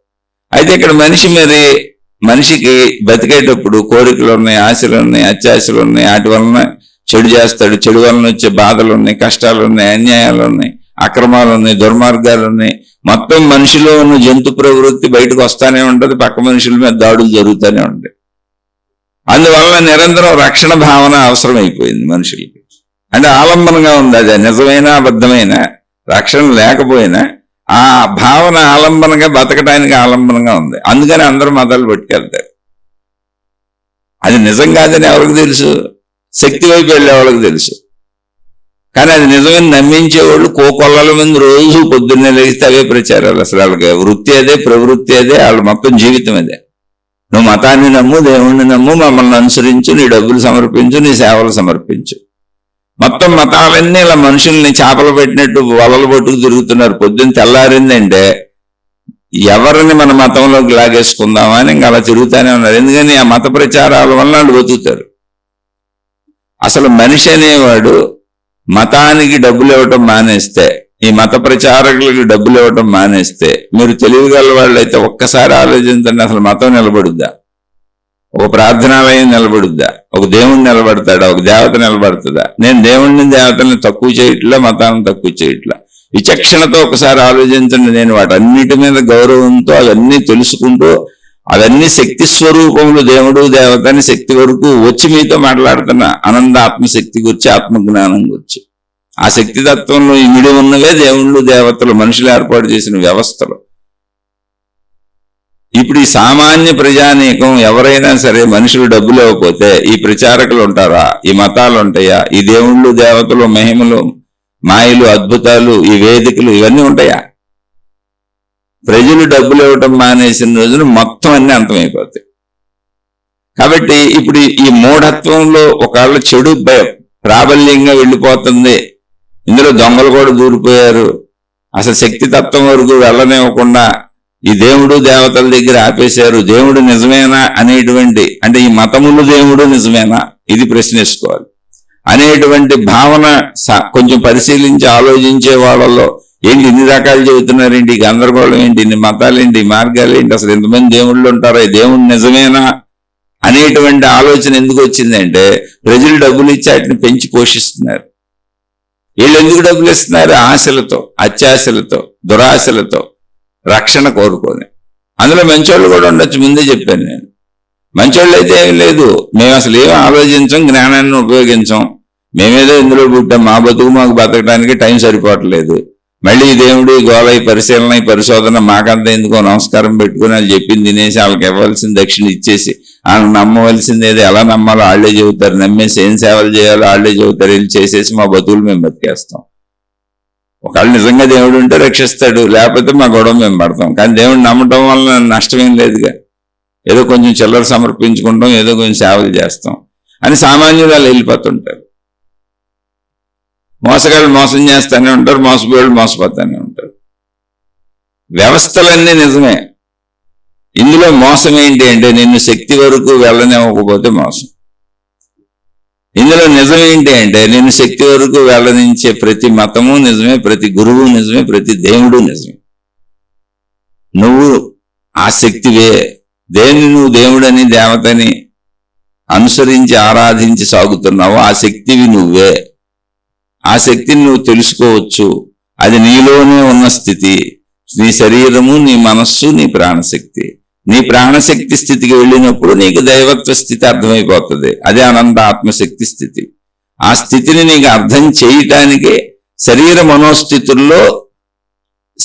మనోస్థితులకి అర్థమయ్యేటట్టుగా శరీర మనోస్థితుల స్థాయిలో దేవుడు దేవతా వ్యవస్థలు వచ్చినాయి, మత వ్యవస్థలు వచ్చినాయి, ఆచార సాంప్రదాయాలు వచ్చినాయి. ఎందుకంటే నువ్వు శరీర మనోస్థితులతోనే జీవిస్తున్నావు కనుక అలా చెబితేనే నీకు అర్థమవుద్దు కనుక అలా చెబుతూ నేను జ్ఞానస్థాయికి తీసుకెళ్ళాలి, శక్తి స్థాయికి అప్పుడు వెళ్తావు. ఆ దేవుడు నిజం, ఏ దేవుడైనా నిజమే ఎప్పుడంటే నువ్వు శక్తి స్థాయికి తీసుకెళ్ళినప్పుడు. నీలో ఉన్నటువంటి ప్రాణశక్తి అనంత ఆత్మశక్తిని, నువ్వు దేవుడికి భిన్నమైన వాడివి, భిన్నమైన దానివి కాదని, నువ్వు ఆ దేవుడికి సంబంధించినటువంటి సముద్రంలో కలిసిపోయే నీటి బిందువులా, అది సముద్రం అయితే అందులో కలిసిపోయే నీటి బిందువు నువ్వు, భేదత్వం ఏం లేదు. అలా ఏదైనా ఇదే, అందులో కలిసిపోగలిగిన దానివే నువ్వు, కలిసిపోగలిగిన వాడివే నువ్వు, భేదత్వం లేదు. అది దేవుడు దేవత, అది శక్తితత్వము. ఇక అందులో కలిసిపోయినాక అసలు నీ ఎంటిటీ లేదు, నువ్వే దేవుళ్ళు దేవతలు కలిసిపోయావు, అనంతత్వం అయిపోయి అక్కడ ఏకత్వమే ఉంది అనేటువంటి దాని వైపు నేను నడుపుతుంటే అన్ని మంచివే, అన్నీ కరెక్టే, వాళ్ళందరూ మంచివాళ్ళు, వాళ్ళందరినీ అనుసరించవచ్చు, వాళ్ళకి మీరు డబ్బులు కూడా ఇవ్వచ్చు. ఎందుకని మరి అది నిలబడాలంటే వాళ్ళు ఏదో ఒకటి చేయాలిగా, వృత్తిగా ప్రవృత్తిగా పెట్టుకొని అల్లాలుగా వెళ్తున్నారు పాపం. అలానే నిజమైన వాళ్ళు ఎవరో డబ్బుతో సంబంధాలు పెట్టుకోరు, విషయానికి చెబుతున్నారు. ఇంత భిక్షాన్నము ఖచ్చితంగా అడిగితే ఇంత భిక్షాన్నం తినొచ్చు, అది ధర్మం, తిండితోనే బతుకుతారు కనుక భిక్షాన్నం తినొచ్చు, పడుకోవడానికి జాగా ఎత్తుక్కోవచ్చు, కట్టుకోవడానికి బట్టలు అడగచ్చు. పూర్వపు మహాత్ములు అందరూ ఇలాగే బతికారు. కానీ ఇప్పుడు డబ్బులు అడిగి డబ్బులు ఫీజులు పెట్టి వసూలు చేసేవాళ్ళు మరి మంచోళ్ళు చెడ్డోళ్ళు నాకు తెలియదు. పూర్వపు గ్రంథాలలో వీటిల్లో అయితే మహాత్ములు ఎవరో కూడా డబ్బులతో వ్యవహారాలు పెట్టుకోవాలి. అలా ఇప్పుడు ప్రస్తుతం జీవిస్తున్న వాళ్ళు కూడా బోల్డ్ మంది ఉన్నారు జీవన్ముక్తులైన మహాత్ములు. కాబట్టి అది మీ నిర్ణయం, అది మీరు ఆలోచించి విజ్ఞతతో తీసుకోవాల్సిన నిర్ణయం. కానీ డబ్బులు ఇస్తే దేవుడు మాకు మేలు చేస్తాడు, డబ్బులు ఇస్తే దేవుడు మాకు లాభం చేకూరుస్తాడు అనేటువంటి ఆలోచన పెట్టుకుంటే మిమ్మల్ని మీరు 100% మోసం చేసుకుంటున్నారు. మీ డబ్బులు కాదు, మీ సేవలు కాదు. సర్వవ్యాపకమైనటువంటి అనంత ఆత్మశక్తి స్థితి దేవుడిదైతే, దేవతదైతే నీ డబ్బులు ఎందుకు, నీ సేవలు ఎందుకు? నువ్వు ఆ స్థితిని చేరటానికి నీకు ఉపయోగపడేలా మెట్లు ఏర్పరిచారంతే. అది ఎవరికాళ్ళు నిర్ణయించుకోవాలి.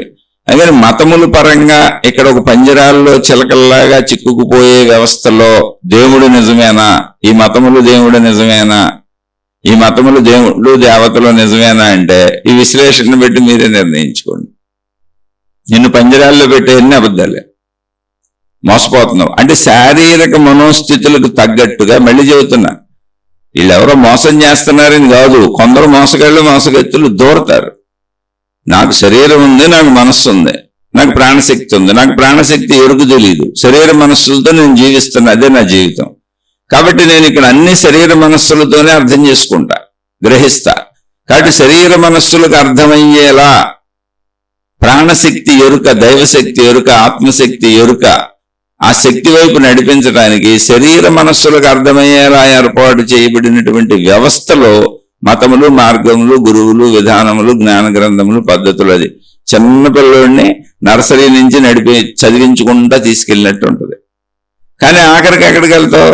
శక్తి తత్వానికి వస్తావు. శక్తి తత్వానికి వచ్చినాక శక్తి ఎవరు? నాలో ప్రాణశక్తి, నేనే శక్తి. ఈ మధ్యలో దేవుళ్ళు దేవతలు వీళ్ళందరూ కేవలము దేవుళ్ళు దేవతలు శరీర మనస్సులకు అర్థం అవడానికి తయారు చేయబడిన, శరీర మనోవ్యవస్థలకు అర్థం అవడానికి తయారు చేయబడిన రూపురేఖలు. శక్తిని అలా నీకు చెబుతున్నారు అంతే, అర్థం అవడానికి. ఇది అర్థమైనాక శక్తిగా చెప్పేస్తారు నీకు పైకి తీసుకెళ్ళి. అందుకని దేవుళ్ళు దేవతలు శక్తి స్వరూపులని చెబుతున్నారు. అలా చెప్పబడుతున్నప్పుడు, అలా చెబుతున్నప్పుడు ఆ దేవుడు నిజమే. ఎందుకని ఆ దేవుడు శక్తి తత్వంలో కలిసిపోవడానికి వెళ్తున్నాడు, శక్తినే నేనని చెప్పుకుంటూ వెళ్తున్నాడు మొదటి నుంచి. నీకు అర్థం అవడం కోసం ఆకృతి ఇచ్చి, పరిమిత ఆకృతి ఇచ్చారు దేవుడు దేవతని. నీకు ఎలా నచ్చితే అలా తీసుకెళ్ళి. అది కేవలం నీ శరీరమునకు, నీ మనస్సుకి అర్థం అవటానికి. కానీ నడక ఎక్కడికి వెళ్తుంది? నీ ప్రాణశక్తికి వెళ్తుంది, శక్తి తత్వానికి వెళ్తుంది. కాబట్టి ఇక్కడ ఆ దేవుడు నిజమే, శక్తిపరంగా దేవుడు నిజం. ఆ దేవుడు శక్తి స్వరూపుడు అంతే. శక్తిపరంగా దేవత నిజం, ఆ దేవత శక్తి స్వరూపుడు. ఎవరు? ఏ శక్తి? బ్రహ్మము, అనంత ఆత్మశక్తి. అదే సృష్టి శక్తి, విశ్వశక్తి, ప్రకృతి శక్తి. అలా అదంతా నిజమే. ఆ నిజాన్ని తీసుకున్నప్పుడు శక్తిపరంగా దేవుడు నిజమే కాదు. నిన్ను పంజరాల్లో ఎరికించేసి మా మతమే నిజం, మా దేవుడే నిజం, మా గురువే నిజం, మా మార్గమే నిజం, మా సాధనే నిజం, మిగిలిన నిజాలు కాదు. పొద్దున్నే లేచింగ పరుగు, మొత్తం ప్రచారాలు మొదలెట్టండి, ఇంటింటికి వెళ్ళిపోయింది, వాళ్ళందరినీ లాక్కొచ్చి మన దాంట్లో కలిపోయింది. అట్టగొట్ట వాళ్ళ దగ్గర డబ్బులు లాక్కురండి, మన కీర్తులు పెంచండి, ఇంటింటికి మన కీర్తి వ్యాప్తి చేయండి. ఈరోజు ఎంతమంది కొత్తగా పరిచయం చేశాం మన మతాన్ని, మన గురువుని, మన దేవుణ్ణి, మన గ్రంథాన్ని. మీరంత గొప్పవాళ్ళు, మీరంత దైవ సేవ చేసేసారు ఆల్రెడీ. ఏంటి ఈ ప్రచారానికి దైవ సేవ అని పేరు పెట్టారు. ఏ దేవుడైనా నా ప్రచారం చేయండి, జనం అందరినీ నాకు తీసుకురండి అని కోరుకుంటాడు. కనీస జ్ఞానం లేని మనుషులు మనం. ఎందుకు జ్ఞానం లేదంటే నమ్మకం జ్ఞానాన్ని ఉపయోగించదు. నమ్మకం అంటేనే జ్ఞానాన్ని చంపేయటం. మనలో జ్ఞానాన్ని మనమే చంపేసుకొని వాళ్ళు ఏం చెబితే తింటున్నాం. వాళ్ళు వెళ్ళి ప్రచారం చేసి పట్టుకొచ్చే రోజు ఎంతమందిని పట్టుకొస్తే ఇందులోకి, ఈ మార్గంలోకి ఎంతమందిని మన దేవుళ్ళలోకి తీసుకొచ్చి, మన మతంలోకి తీసుకొచ్చి వాళ్ళందరినీ నాకు అనుయాయులుగా చేస్తే మళ్ళీ అది నడిపేవాడు చెబుతారు కూర్చొని, అంత నువ్వు గొప్పవాడివి, అంత నువ్వు గొప్పదానివి. దాన్ని బట్టి నీకు పోస్టులు పెంచుతాం, నీకు అధికారాలు పెంచుతాం, నీకు డబ్బులు వచ్చి ఆ వనరులు పెంచుతాం, మళ్ళీ నీకు లాభాలు ఉంటాయి. ఇక్కడ ప్రాఫిటబుల్ బిజినెస్ ఇది. ఎందుకని అందరూ పెట్టుకున్నారు. ఎవరైనా సరే ఈ దేవుడిని అనుసరిస్తున్నారంటే నీ సంపాదనలు దేవుడికి ఎంత ఇవ్వాలి. అసలు డబ్బుతో సంబంధం లేకుండా మతం నిలబడదు, డబ్బుతో సంబంధం లేకుండా ప్రచారం నిలబడదు, డబ్బుతోనూ మనుషులతోనూ మనుషుల సేవలతోనూ సంబంధం లేకుండా ఏ దైవ ప్రచారము నిలబడదు, ఏ మత ప్రచారము నిలబడదు. అంటే అసలు అక్కడ డబ్బులే ప్రముఖ పాత్ర వహిస్తున్నాయి, మనుషులు చేసే సేవలే ప్రముఖ పాత్ర వహిస్తున్నాయి. ఇప్పుడు అక్కడ బాగా పరిశీలిస్తే అక్కడ దేవుడు కంటే, అక్కడ మతంలో ఆ ప్రచార మతంలో దేవుడు కంటే, ఆ ప్రచార మతంలో గురువు కంటే, ఆ ప్రచార మతంలో మాతాజీ కంటే, ఆ ప్రచార మతంలో దేవత కంటే, ఆ ప్రచార మతంలో అన్నిటికంటే డబ్బే గొప్పగా ఉంది. ఎందుకని డబ్బు ఉంటేనే అవి నడుస్తున్నాయి, లేకపోతే నడవు. మనుషులు చేసే సేవలే గొప్పగా ఉన్నాయి. ఎందుకంటే మనుషులందరూ వీళ్ళు సేవలు చేసి నిలబెట్టకపోతే మతం నిలబడదు, ఆ దేవుడు నిలబడ్డా మత ప్రచారకులు నిలబడ్డారు. కానీ ఇది ఎవడో ఆలోచించడు. అలానే నేను వాళ్ళు తప్పంటలా, నిన్ను శక్తి వరకు నడిపితే వాళ్ళందరూ కరెక్ట్ అని చెబుతున్నా. నిన్ను మంచోడుగా మారిస్తే, నీలో చెడ్డతనాన్ని పోగొట్టి గుణమార్పు తెస్తే, నిన్ను మంచిదానిగా మారిస్తే, నిన్ను మంచోడుగా మారిస్తే, మొత్తం ప్రపంచాన్ని స్వర్గతుల్యం చేసేస్తే, ఎవరికెవరు హాని చేయకుండా, ఎవరికెవరు నష్టపరచకుండా, ఇతరులను మోసం చేయకుండా, ఇతరులకు అన్యాయం జరగకుండా మనుషులందరూ ధర్మము ప్రకారం జీవించేలా చేస్తే, ఎందుకని మొదట ఉన్నది ధర్మ మహావృక్షము. ఆ ధర్మ మహావృక్షము నుంచి చీలుకుంటూ పోయినాయి మతాలనే కొమ్మలు. ఇక అందులో ప్రబుద్ధులు చేరిపోయారు అనేక మంది మోసగాళ్ళు, మోసగత్తులు, మహిమలు, మాయలు, అద్భుతాలు. ఇక ఎన్నైనా చేయొచ్చు, ఆ కొమ్మలు ఎన్నైనా చేసుకోండి, దాని ఇష్టం. అలా నిన్ను ఇరికించేసినప్పుడు అది తప్పు. నిన్ను ఇరికించకుండా నీకు ధర్మం వైపు నడిపితే, ధర్మ మహావృక్షాన్ని నీకు చూపిస్తే, ఏదో మతాలు మార్గాలు నడవటానికి పెట్టుకున్నాం, అన్నీ ఒకటే, నువ్వు ధర్మంగా ఉండాలి, మానవ జాతిగా ఉండాలి, అన్నీ ఒకటంటే మతాలు ఒకటే, దేవుళ్ళు ఒకటని కాదు. అసలు కల్పిత వ్యవస్థలు అయితే ఒకటెట్ట అవుతాయి? ఒకటి అవ్వవుగా, అవి కల్పిత వ్యవస్థలు. అంటే వాటిని దాటి వెళ్ళిపోతాం అంతే. నిన్ను దాటించడానికి ఏర్పాటు చేయబడిన వ్యవస్థలే. ఇప్పుడు ఒక నదిని ఈ పక్క నుంచి ఆ పక్క దాటడానికి బోట్లు తయారు చేసుకున్నాం మనం. ఈ ఊరు నుంచి ఆ ఊరు వెళ్ళడానికి బస్సులు తయారు చేసుకున్నాం, రైళ్లు తయారు చేసుకున్నాం, అనేక వాహనాలు తయారు చేసుకున్నాం. వాహనం నిజం కాదు, మన ఉపయోగం నిజం. ఆ ఉపయోగం ఏంటో, నా పని ఏంటో, నేను ఆ పనిని సాధించుకోవడానికి వాహనాన్ని వాడుకుంటా ఉంటా. అంతే తప్ప వాహనంతోనే అతుక్కుపోయి కూర్చుంటే నా పని అవ్వదుగా అసలు. అమ్మో, ఈ బస్సు దిగను, ఈ వాహనం నాది, కారు దిగను, వాహనం నాది, రైలు నాది, విమానం నాది, నేను దిగను, ఎప్పుడు ఇందులోనే ఉంటానన్నావు అనుకో, ఇదే నిజం అన్నావు అనుకో, అది కార్యం అవ్వదుగా. నువ్వేమీ సాధించలేవుగా, ఇటు నుంచి అటు వెళ్ళలేవు, అటు నుంచి ఇటు రాలేవు, దాంట్లోనే ఉండిపోతావు. నేను చెప్పేది అది. అలా నిన్ను ఒక మతంలో ఇరికించేసి ఇదే నిజం అంటే నీ జీవితం మొత్తం వృధా చేసేసారు వాళ్ళు. నీ జీవితాన్ని నువ్వు కూడా వృధా చేసేసుకున్నావు. అందుకని దేవుడు నిజమేనా అంటే ఇక మీరు విశ్లేషించుకోండి. ఏ దేవుడు అబద్ధమని చెప్పను, ఏ దేవుడు నిజమని చెప్పను, విశ్లేషించగలను నేనైనా. ఎవరైనా అసలు ఇది నిజం అబద్ధమని స్టేట్మెంట్ ఇవ్వాలంటే మనలో ఒక మూర్ఖత ఉండాలి మళ్ళీ. ఎందుకంటే అది అనేక స్థాయిల్లో ఉంది. అనేక స్థాయిల్లో నడిపించి తీసుకెళ్తున్నప్పుడు, శక్తి స్థాయిగా నీ దగ్గరకు తీసుకెళ్తున్నప్పుడు దేవుడు చేత నిజం మెట్లేవి, వాహనాలేవి. ఆ మతంలోని వాహనాలు, ఆ మత గ్రంథాలు, జ్ఞాన గ్రంథాలు, ఏమిటి వాహనాలు నిన్ను నీలో చెడును తొలగించి మంచిగా ఉంచి ఆ మంచిలోంచి నిన్ను నీ ప్రాణశక్తి వైపు నడిపిస్తాయి. అప్పుడు అవన్నీ మంచివే. మనిషిలో చెడు తొలగిస్తే అన్ని మంచియేగా. ఏ మతమైనా మంచిదే మనిషిలో చెడు తొలగించగలిగితే. ఏ దేవుడైనా మంచోడు, ఏ గురువైనా మంచోడు, ఏ ప్రచారకుడైనా మంచోడు, ఏ మాతాజీ అయినా మంచిదే. ఏంటి, ఆళ్ళలో చెడు తొలగించుకొని మనలో చెడు తొలగిస్తూ ఉంటాయి. ఆ చెడు మీలో పోతుందా లేదో చూసుకోండి. చెడు మీలో పోతుంటే దేవుడు నిజమే, దేవత నిజమే. ఎందుకని ఫలితం కనపడాలి అక్కడ.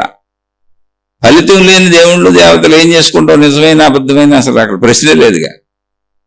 అసలు ఫలితమే లేదు. లేకపోతే నెగిటివ్ ఫలితం ఉంది, నేను ఇంకా ముందుకెళ్ళను, ఆ వాహనం నాదని అందులోని కూర్చుండిపోయి, మతం నాది, దేవుడు నావాడు, నేను ఎక్కడికి వెళ్ళనంటే ఏంటి, ఈ రైలే నాది, ఈ బస్సే నాది, ఈ విమానమే నాది, ఇందులోనే కూర్చుంటాను నేను దిగను అన్నప్పుడు ఇంక నీకు ఏమైంది? ఇప్పుడు వాహనం ఉండటం వల్ల ప్రమాదం అయింది నీకు. నిన్ను బంధించేసింది అది, నువ్వు దానికి అతుక్కుపోయావు. ఎందుకని విచక్షణ ఉపయోగించట్లేదు. అందుకని దేవుడు నిజమేనా అనేది ఎవరికి వాళ్ళకి స్వీయ ప్రశ్న. దానికి ఆన్సర్ రెండో వాడు చెప్పకూడదు, రెండో వాడిని అడగకూడదు. నీ జ్ఞానం నుంచి నీకు పుట్టాలి, నీ జ్ఞానం నీకు సమాధానం చెప్పాలి. అలా ఎవరి జ్ఞానం వాళ్ళకి సమాధానం చెప్పిన వాళ్ళు ఎవరికి నచ్చిన రీతిలో వాళ్ళు పోతున్నారు. ఇప్పుడు మతాలు నమ్ముకుంటా పోతున్నారు, దేవుడు నిజమనే వెళ్తున్నారు, నేను అబద్ధమని అలా చెప్పను. వాళ్ళు నమ్మారు. ఎందుకు నమ్మారు? జ్ఞానం వాడరు వాళ్ళు. మా మతపు దేవుడే కరెక్ట్, మీ మతపు దేవుడు తప్పు అని ఘర్షణ పడుతూ నమ్మిన వాళ్ళందరూ జ్ఞానం వాడని వాళ్ళు. అలాని పుట్టిన ప్రతి వ్యక్తి ఏదో ఒక స్కూల్లో చదువుకోవాలి. ఏదో ఒక స్కూల్లో ఎవరు ఏ స్కూల్లో చదువుతున్నారో వాళ్ళు ఆ స్కూల్ కరెక్ట్ అని చెబుతారు. కానీ మిగిలిన స్కూల్ తప్పు అంటారుగా, ఘర్షణ పడరుగా, యుద్ధాలు చేయరుగా. అలాగే మతాలు కూడా ఎక్కడో చోట పుట్టాం, ఆల్రెడీ మతాలు ఇళ్లలో ఏర్పడిపోయి ఉన్నాయి, మన ఎంపిక కాదు. కాబట్టి ఊరికనే నేను ఈ మతంలో సాగుతున్నా, ఈ విధానంలో సాగుతున్నా, ఏదైనా మంచిగా బతకటమే, చెడును పోగొట్టుకోవటమే. అన్ని మతాల ఉద్దేశం మనిషిలో చెడును పోగొట్టు మంచిగా బతికేలా చేయటం అన్నప్పుడు అన్ని కరెక్ట్ అవుతాయి. కానీ నిందించడం ఎలా కుదురుతుంది? కానీ ఎంతమంది దేవుళ్ళు ఉంటారా అంటే ఒకే శక్తి మనిషికి అర్థం కావట్లేదు కనుక అనేక రూపాలలో చెప్పే ప్రయత్నం చేశారు. ఏకం సత్ విప్రా బహుదా వదంతి, అది కూడా చెప్పారు. సత్యం ఒకటేనయ్యా, కానీ అందరికీ అర్థం అవటం లేదు కనుక అనేక రకాలుగా అది అర్థమైన వాళ్ళు చెప్పే ప్రయత్నం చేశారు. ఎందుకంటే మనుషులు అనేక రకాలుగా ఉన్నారు కాబట్టి అని చెప్పారు. ఎప్పుడైనా ఒకటి గుర్తుపెట్టుకోండి, ఒకటి ఎదుట వాడిని అడగండి ఎలా, వాడి స్టేట్మెంట్ అని నిజంగా తీసుకోబాకండి, విశ్లేషణగా తీసుకోండి. మీ సత్యాన్ని మీరు కనుగొనండి. దేవుడు నిజమేనా అనేది మీరు ఆవిష్కరించుకోవాల్సిన సత్యం. దేవుడు నిజమే అని నమ్మినోళ్ళు, మేము జ్ఞానాన్ని వాడమన్నోళ్ళు మతపు దేవుడు నిజమే అని ఇతర మతాలను తిడుతున్నారు, ఇతర మతపు దేవుడు నిజం కాదంటున్నారు. మా గురువు నిజమే అని నమ్మినోళ్ళు ఇతర గురువుల్ని తిడుతున్నారు. మా మాతాజీ నిజమే అన్నోళ్ళు ఇతర మాతాజీలను తిడుతున్నారు. అందులోకి వెళ్ళొద్దని చెబుతున్నారు, వేరే వాటి వైపు చూడొద్దని చెబుతున్నారు, మన దాంట్లోనే సాగుదామని చెబుతున్నారు. ఇప్పుడు వీళ్ళందరూ వీళ్ళు నిజమనే కదా వెళ్తున్నారు. నేనేమన్నా ఒక్కడిని వచ్చి బుడంకాయ గాడిని ఇది అబద్ధం ఇది నిజమని చెప్పడం ఎలా కుదురుతుంది? వాళ్ళు నమ్మి వెళ్తున్నోళ్లే కదా వాళ్ళందరూ. మొత్తం ప్రపంచం అలా నమ్మి వెళ్తుంది. ఇంకో నమ్మకంలో కూడా ఉన్నారు, అసలు దేవుడే లేడు అని నాస్తికులు ఉన్నారు, నమ్మనోళ్ళు ఉన్నారు. అది నమ్మకమే, నమ్మకపోవటము నమ్మకమే, ఇంకో నమ్మకం అది. నమ్మటము నమ్మకమే, అనేక నమ్మకాలు లేవి కాదు. ఇక్కడ కావలసింది ఏంటి? విశ్లేషణ. జ్ఞానం అంటే ఏంటి? జ్ఞానాన్ని ఉపయోగిస్తాం అంటే ఏంటంటే అసలు ఏది నిజం ఏది నిజం కాదు, ఏది సత్యము ఏది అసత్యము, ఏది ధర్మము ఏది అధర్మము అనేది నేను ఆవిష్కరించుకోవాలి నా లోపల. ప్రతి వ్యక్తి మోక్షము పొందడం అంటే అది స్వీయముగా నువ్వు ప్రయత్నించి నువ్వు తెలుసుకొని ధర్మాధర్మములు తెలుసుకొని సత్యాసత్యములు తెలుసుకొని న్యాయాన్యాయములు తెలుసుకొని ఏవి భ్రమలో ఏవి నిజములో తెలుసుకొని నువ్వు నీ సత్యాన్ని స్థిరపరుచుకోవాలి, నిర్ణయించుకోవాలి. ఆ సత్యంలో నువ్వు సాగాలి. అలా ఇప్పుడు అందరూ సాగుతున్న వాళ్ళందరూ ఎవరి సత్యంలో వాళ్ళే, గొడవలు పడేవాళ్ళు కూడా ఆ సత్యంలో సాగుతున్నారు. కాకపోతే వాళ్ళు నమ్మారు దాన్ని. అక్కడ నమ్మకం అన్నారు, జ్ఞానం లేదు. అక్కడ నమ్మకం ఉంది. గొడవలు ఘర్షణలు అయ్యే అన్ని చోట్ల నమ్మకం ఉంది, జ్ఞానం లేదు.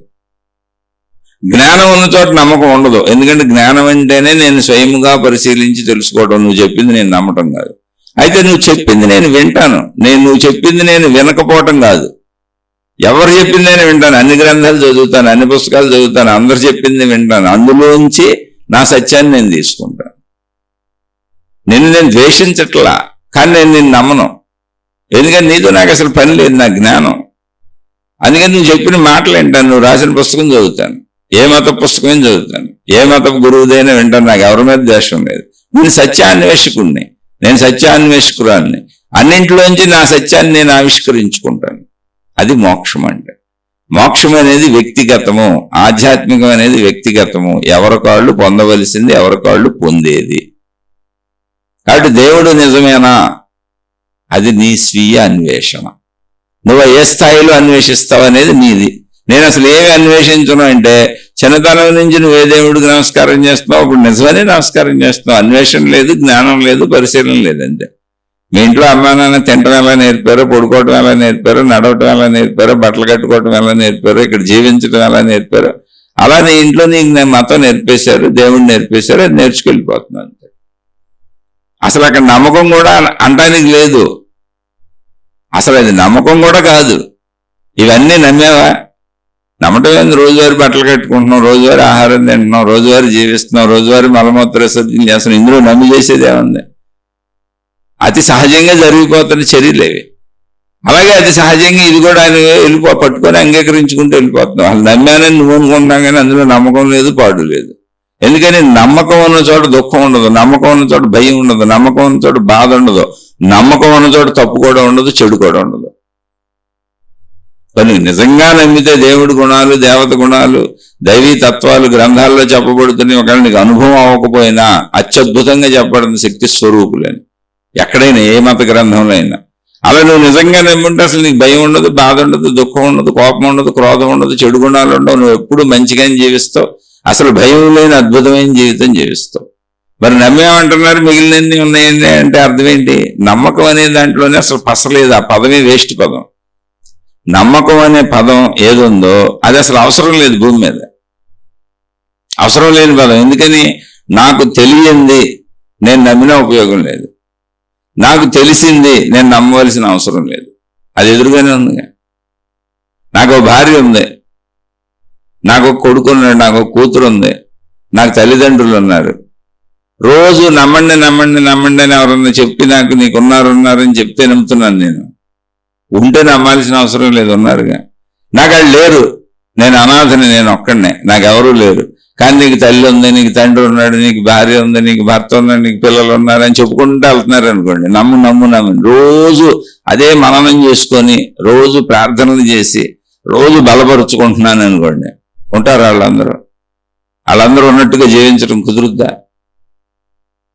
లేని ఆహారాన్ని నమ్మి తినగలవా? లేని బట్టలు నమ్మి కట్టుకోగలవా? ఉన్న ఆహారం తింటున్నప్పుడు నమ్మకంతో అవసరం ఉందా? ఉన్న బట్టలు కట్టుకుంటున్నప్పుడు నమ్మాల్సిన అవసరం ఉందా? అంటే నమ్మకం అనే పదమే అసలు అవసరం లేదు ఇక్కడ, అసలు అవసరం లేదు. విను, తెలుసుకో, పరిశీలించు, అందులో సత్యాన్ని నువ్వు అన్వేషించుకో. ఇక్కడ ఉన్నది ఇదే. అందుకని దేవుడు నిజమేనా, లేదా దేవత నిజమేనా, లేదా మతం నిజమేనా, మార్గం నిజమేనా, గురువు నిజమే, ఏదైనా నిజమేనా అన్నది నువ్వు కనుక్కోవాల్సింది. అందరూ విశ్లేషిస్తారంతే. అనేక మంది అనేక రకాల విశ్లేషణలు ఇచ్చెళ్ళారు ఇక్కడ, అవి వాళ్ళ అనుభవాలు. అందులోంచి నీ అనుభవాన్ని నువ్వు పొందంతే. ఎందుకని ఇప్పుడు ఎన్నో ఆహార పదార్థాలు ఉన్నాయి, ఎన్నో రకాలు ఉన్నాయి. వాళ్ళందరూ తింటుంటే వాళ్ళందరూ చెప్పేసి అన్ని మంచి అవన్నీ మేము తినేసామంటే మన కడుపు నిండిందా? మనమే తినాలిగా. సృష్టి మొత్తం గాలి ఉంది, అందరూ పీల్చుకుంటున్నారు. గాలి ఉందని చెబితే మనం పీల్చుకోకుండా బతుకుతామా? మనం పీల్చుకోవాలిగా, మనం నీళ్లు తాగాలిగా, మనం ఆహారం తినాలిగా, మనం మలమూత్ర విసర్జన చేయాలిగా. మనం జీవిస్తేనే కదా జీవించినట్టు. అందరూ జీవించేస్తున్నారు, నేను అనుభవించేది ఏమన్నా అందరూ అనుభవిస్తున్నారు, ఇంకా నేను అనుభవించక్కర్లేదు అనేది కుదరదుగా. అన్ని నేను అనుభవించాల్సిందే, నేను జీవించటం అంటే ఇది కూడా అంతే. నీ దేవుడు నువ్వు అన్వేషించుకోవాలి, అది నీ నిజం. దానికి ఈ చుట్టూ ఉన్నవన్నీ సహకరిస్తాయి అంతే. అలా నువ్వు అన్వేషించుకొని నువ్వు తెలుసుకున్న సత్యం, సంపూర్ణతను పొందిన సత్యం అయితే దాని పేరు మోక్షం, ఆత్మసాక్షాత్కారం. అదే నీ ప్రాణశక్తి. దాన్ని బయట దేవుడు దేవత అని చెబుతున్నారు. ఎందుకంటే నీకు ప్రాణశక్తి ఇంకా అర్థం అవ్వలేదు కనుక, శక్తితత్వంలోకి నువ్వు ఇంకా రాలేదు కనుక.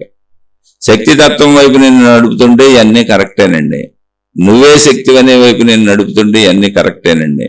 ఇలా నడుపుకుంటూ తీసుకెళ్లి ఆఖరికి నిన్న దేవుడు దేవత అనేటువంటి శక్తి సముద్రంలో కలిపేసి నిన్ను అనంతుణ్ణి అనంతురాల్ని చేసేసి ఏకత్వ భావంలో నిలిపేస్తే ఇవన్నీ కరెక్టేనండి.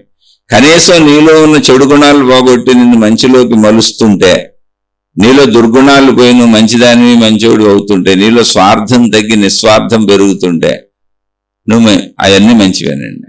ఇంకా ఆ ప్రకారం కొలబద్దలు వేసుకొని మీరు సత్యాన్ని మీరు అన్వేషించుకోండి. అప్పుడు ఎవరు నిజం ఎవరు అబద్ధం మీకే తెలుస్తుంది. అంతే తప్ప ఎవరో చెప్తే నిజాలు అవ్వో, ఎవరో స్టేట్మెంట్లు ఇస్తే అబద్ధాలు అవ్వో. అసలు అలా స్టేట్మెంట్లు ఇవ్వటమే తప్పు. ఇది నిజం ఇది అబద్ధమైన స్టేట్మెంట్ ఇచ్చేవాళ్ళు అందరూ కూడా విఘ్నత లేని వాళ్ళు, జ్ఞానాన్ని ఉపయోగించని వాళ్ళు. ఒకవేళ అలా స్టేట్మెంట్ ఇస్తే, ఒకవేళ నేను స్టేట్మెంట్ ఇచ్చా ఇది నిజం ఇది అబద్ధం అని, వీళ్ళు అబద్ధం వీళ్ళు నిజమని, అది నా అభిప్రాయం, అది నా సత్యం, మీ సత్యం కాదు. అది అవునా కాదా పరిశీలించుకొని అన్ని విశ్లేషించుకొని తర్కించుకొని మీ సత్యాన్ని మీరు అన్వేషించుకోవాలి. మీ సత్యాన్ని మీరే కనుగొనాలి, మీ నిజాన్ని మీరే కనుగొనాలి. ఎవరో చెబితే నమ్మి నడిచి వెళ్ళిపోదాం అన్న చోటే మతాలన్నీ పంజరాలుగా తయారైపోయినాయి. ఇంకా పక్షులు ఎప్పుడు పంజరాల్లోనే ఉంటాయి. కాదు, వాళ్ళు చెప్పినవన్నీ విని నేను నా సత్యాన్ని ఆవిష్కరించుకుంటాను అంటే అప్పుడు మీరు పంజరంలో చిలక కాదు, అనంత ఆకాశంలో విహరిస్తున్నటువంటి ఆనంద పక్షి. మీరు మొత్తం ఆకాశమే, హద్దులు లేని ఆకాశమే మీ విహారం. అలా తెలుసుకుంటే వెళ్ళి అనంతాత్మశక్తిలో లయించిపోతాం. ఇప్పుడు మన ప్రయాణం ఎలా సాగుతుందో చూసుకుంటే మనకే అర్థమవుతుంది. ఎవరికి వాళ్ళు ఆలోచించి చూసుకోండి. ఒకవేళ ఏమైనా మళ్ళీ సందేహాలు వస్తే, అర్థమైన విషయంలో ఆచరించేటప్పుడు సందేహాలు వస్తే తప్పకుండా మళ్ళీ అడిగే ప్రయత్నం చేయండి. మీ సందేహాలని ప్రశ్నల రూపంలో, సందేహాల రూపంలో కామెంట్లో తెలియచేయండి. చక్కగా మళ్ళీ విశ్లేషించుకుందాం. ఎందుకంటే ఇది ఆధ్యాత్మిక చదువు. కేవలం నేను ఏది ఇది నిజం ఇది అబద్ధమైన స్టేట్మెంట్లు అసలు ఇవ్వను, చెప్పను. కానీ అన్ని చోట్ల అబద్ధం ఉంది, నిజం ఉంది, అన్ని చోట్ల ధర్మం ఉంది, అధర్మం ఉంది, అన్ని చోట్ల మోసం ఉంది, మంచి ఉంది, అన్ని చోట్ల సత్యం ఉంది, అసత్యం ఉంది. ఇందులో విశ్లేషించుకుంటూ మనం అన్ని రకాలుగా సత్యంలో, ధర్మంలో, మంచిలో హాయిగా ఆనందంగా సంతోషంగా జీవించే ప్రయత్నం మనం చేయాలి. మనం కనుగొనాలి, ఎవరికాళ్ళు కనుక్కోవాలి. నీ మంచిని నువ్వు కనుక్కోవాలి, నీ సత్యాన్ని నువ్వు కనుక్కోవాలి, నీ ధర్మాన్ని నువ్వు కనుక్కోవాలి. నేను అసత్యాన్ని సత్యమని నేను నమ్మించవచ్చు, నేను అధర్మాన్ని ధర్మమని నేను నమ్మించవచ్చు, నేను మోసాన్నే న్యాయమని నమ్మించవచ్చు. అలా మోసపోతున్న వాళ్ళకి ఇప్పుడు ఉన్నోళ్ళు అందరూ అలా మోసపోకండి. నువ్వు ఎవరినైనా మీరు చెప్పింది నేను వింటానన్నావంటే ఖచ్చితంగా నువ్వు మోసపోతావు.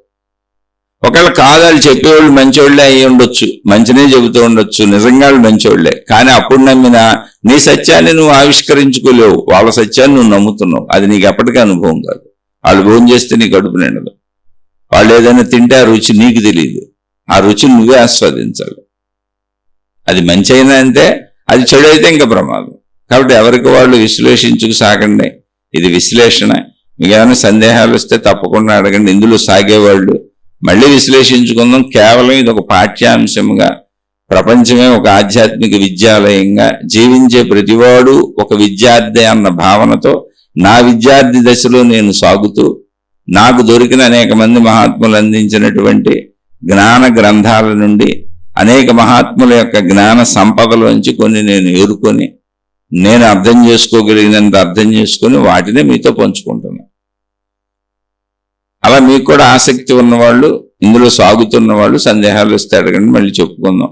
మీ భౌతిక జీవితాలను పాడు చేసుకోబాకండి, చక్కగా పెట్టుకోండి. భౌతిక జీవితం అంతా నిజమే, అబద్ధమేం కాదు. శరీరంతో ఉన్నన్నాళ్ళు ఇలాగే బతకాలి. కాదే ధర్మంగా ఉండాలి, మంచిగా ఉండాలి.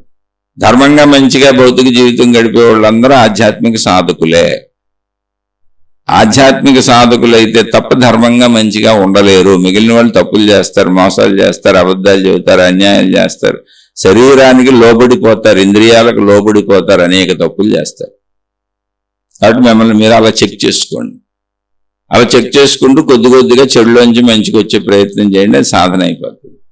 ఇక ఇది నచ్చని వాళ్ళు, ఇది ఇష్టం లేని వాళ్ళు, అయ్యా అసలు మీరు వినకండి, అమ్మ మీరు వినకండి, నేను సామాన్యుణ్ణి, నేనేదో నాకు తెలుసనో లేదో ఎవరినో ఉద్ధరించేద్దామనో, ప్రజలకు మేలు చేస్తానో, ప్రజలను ఉద్ధరించేస్తానో బయలుదేరిన వ్యక్తిని అస్సలు కాదు.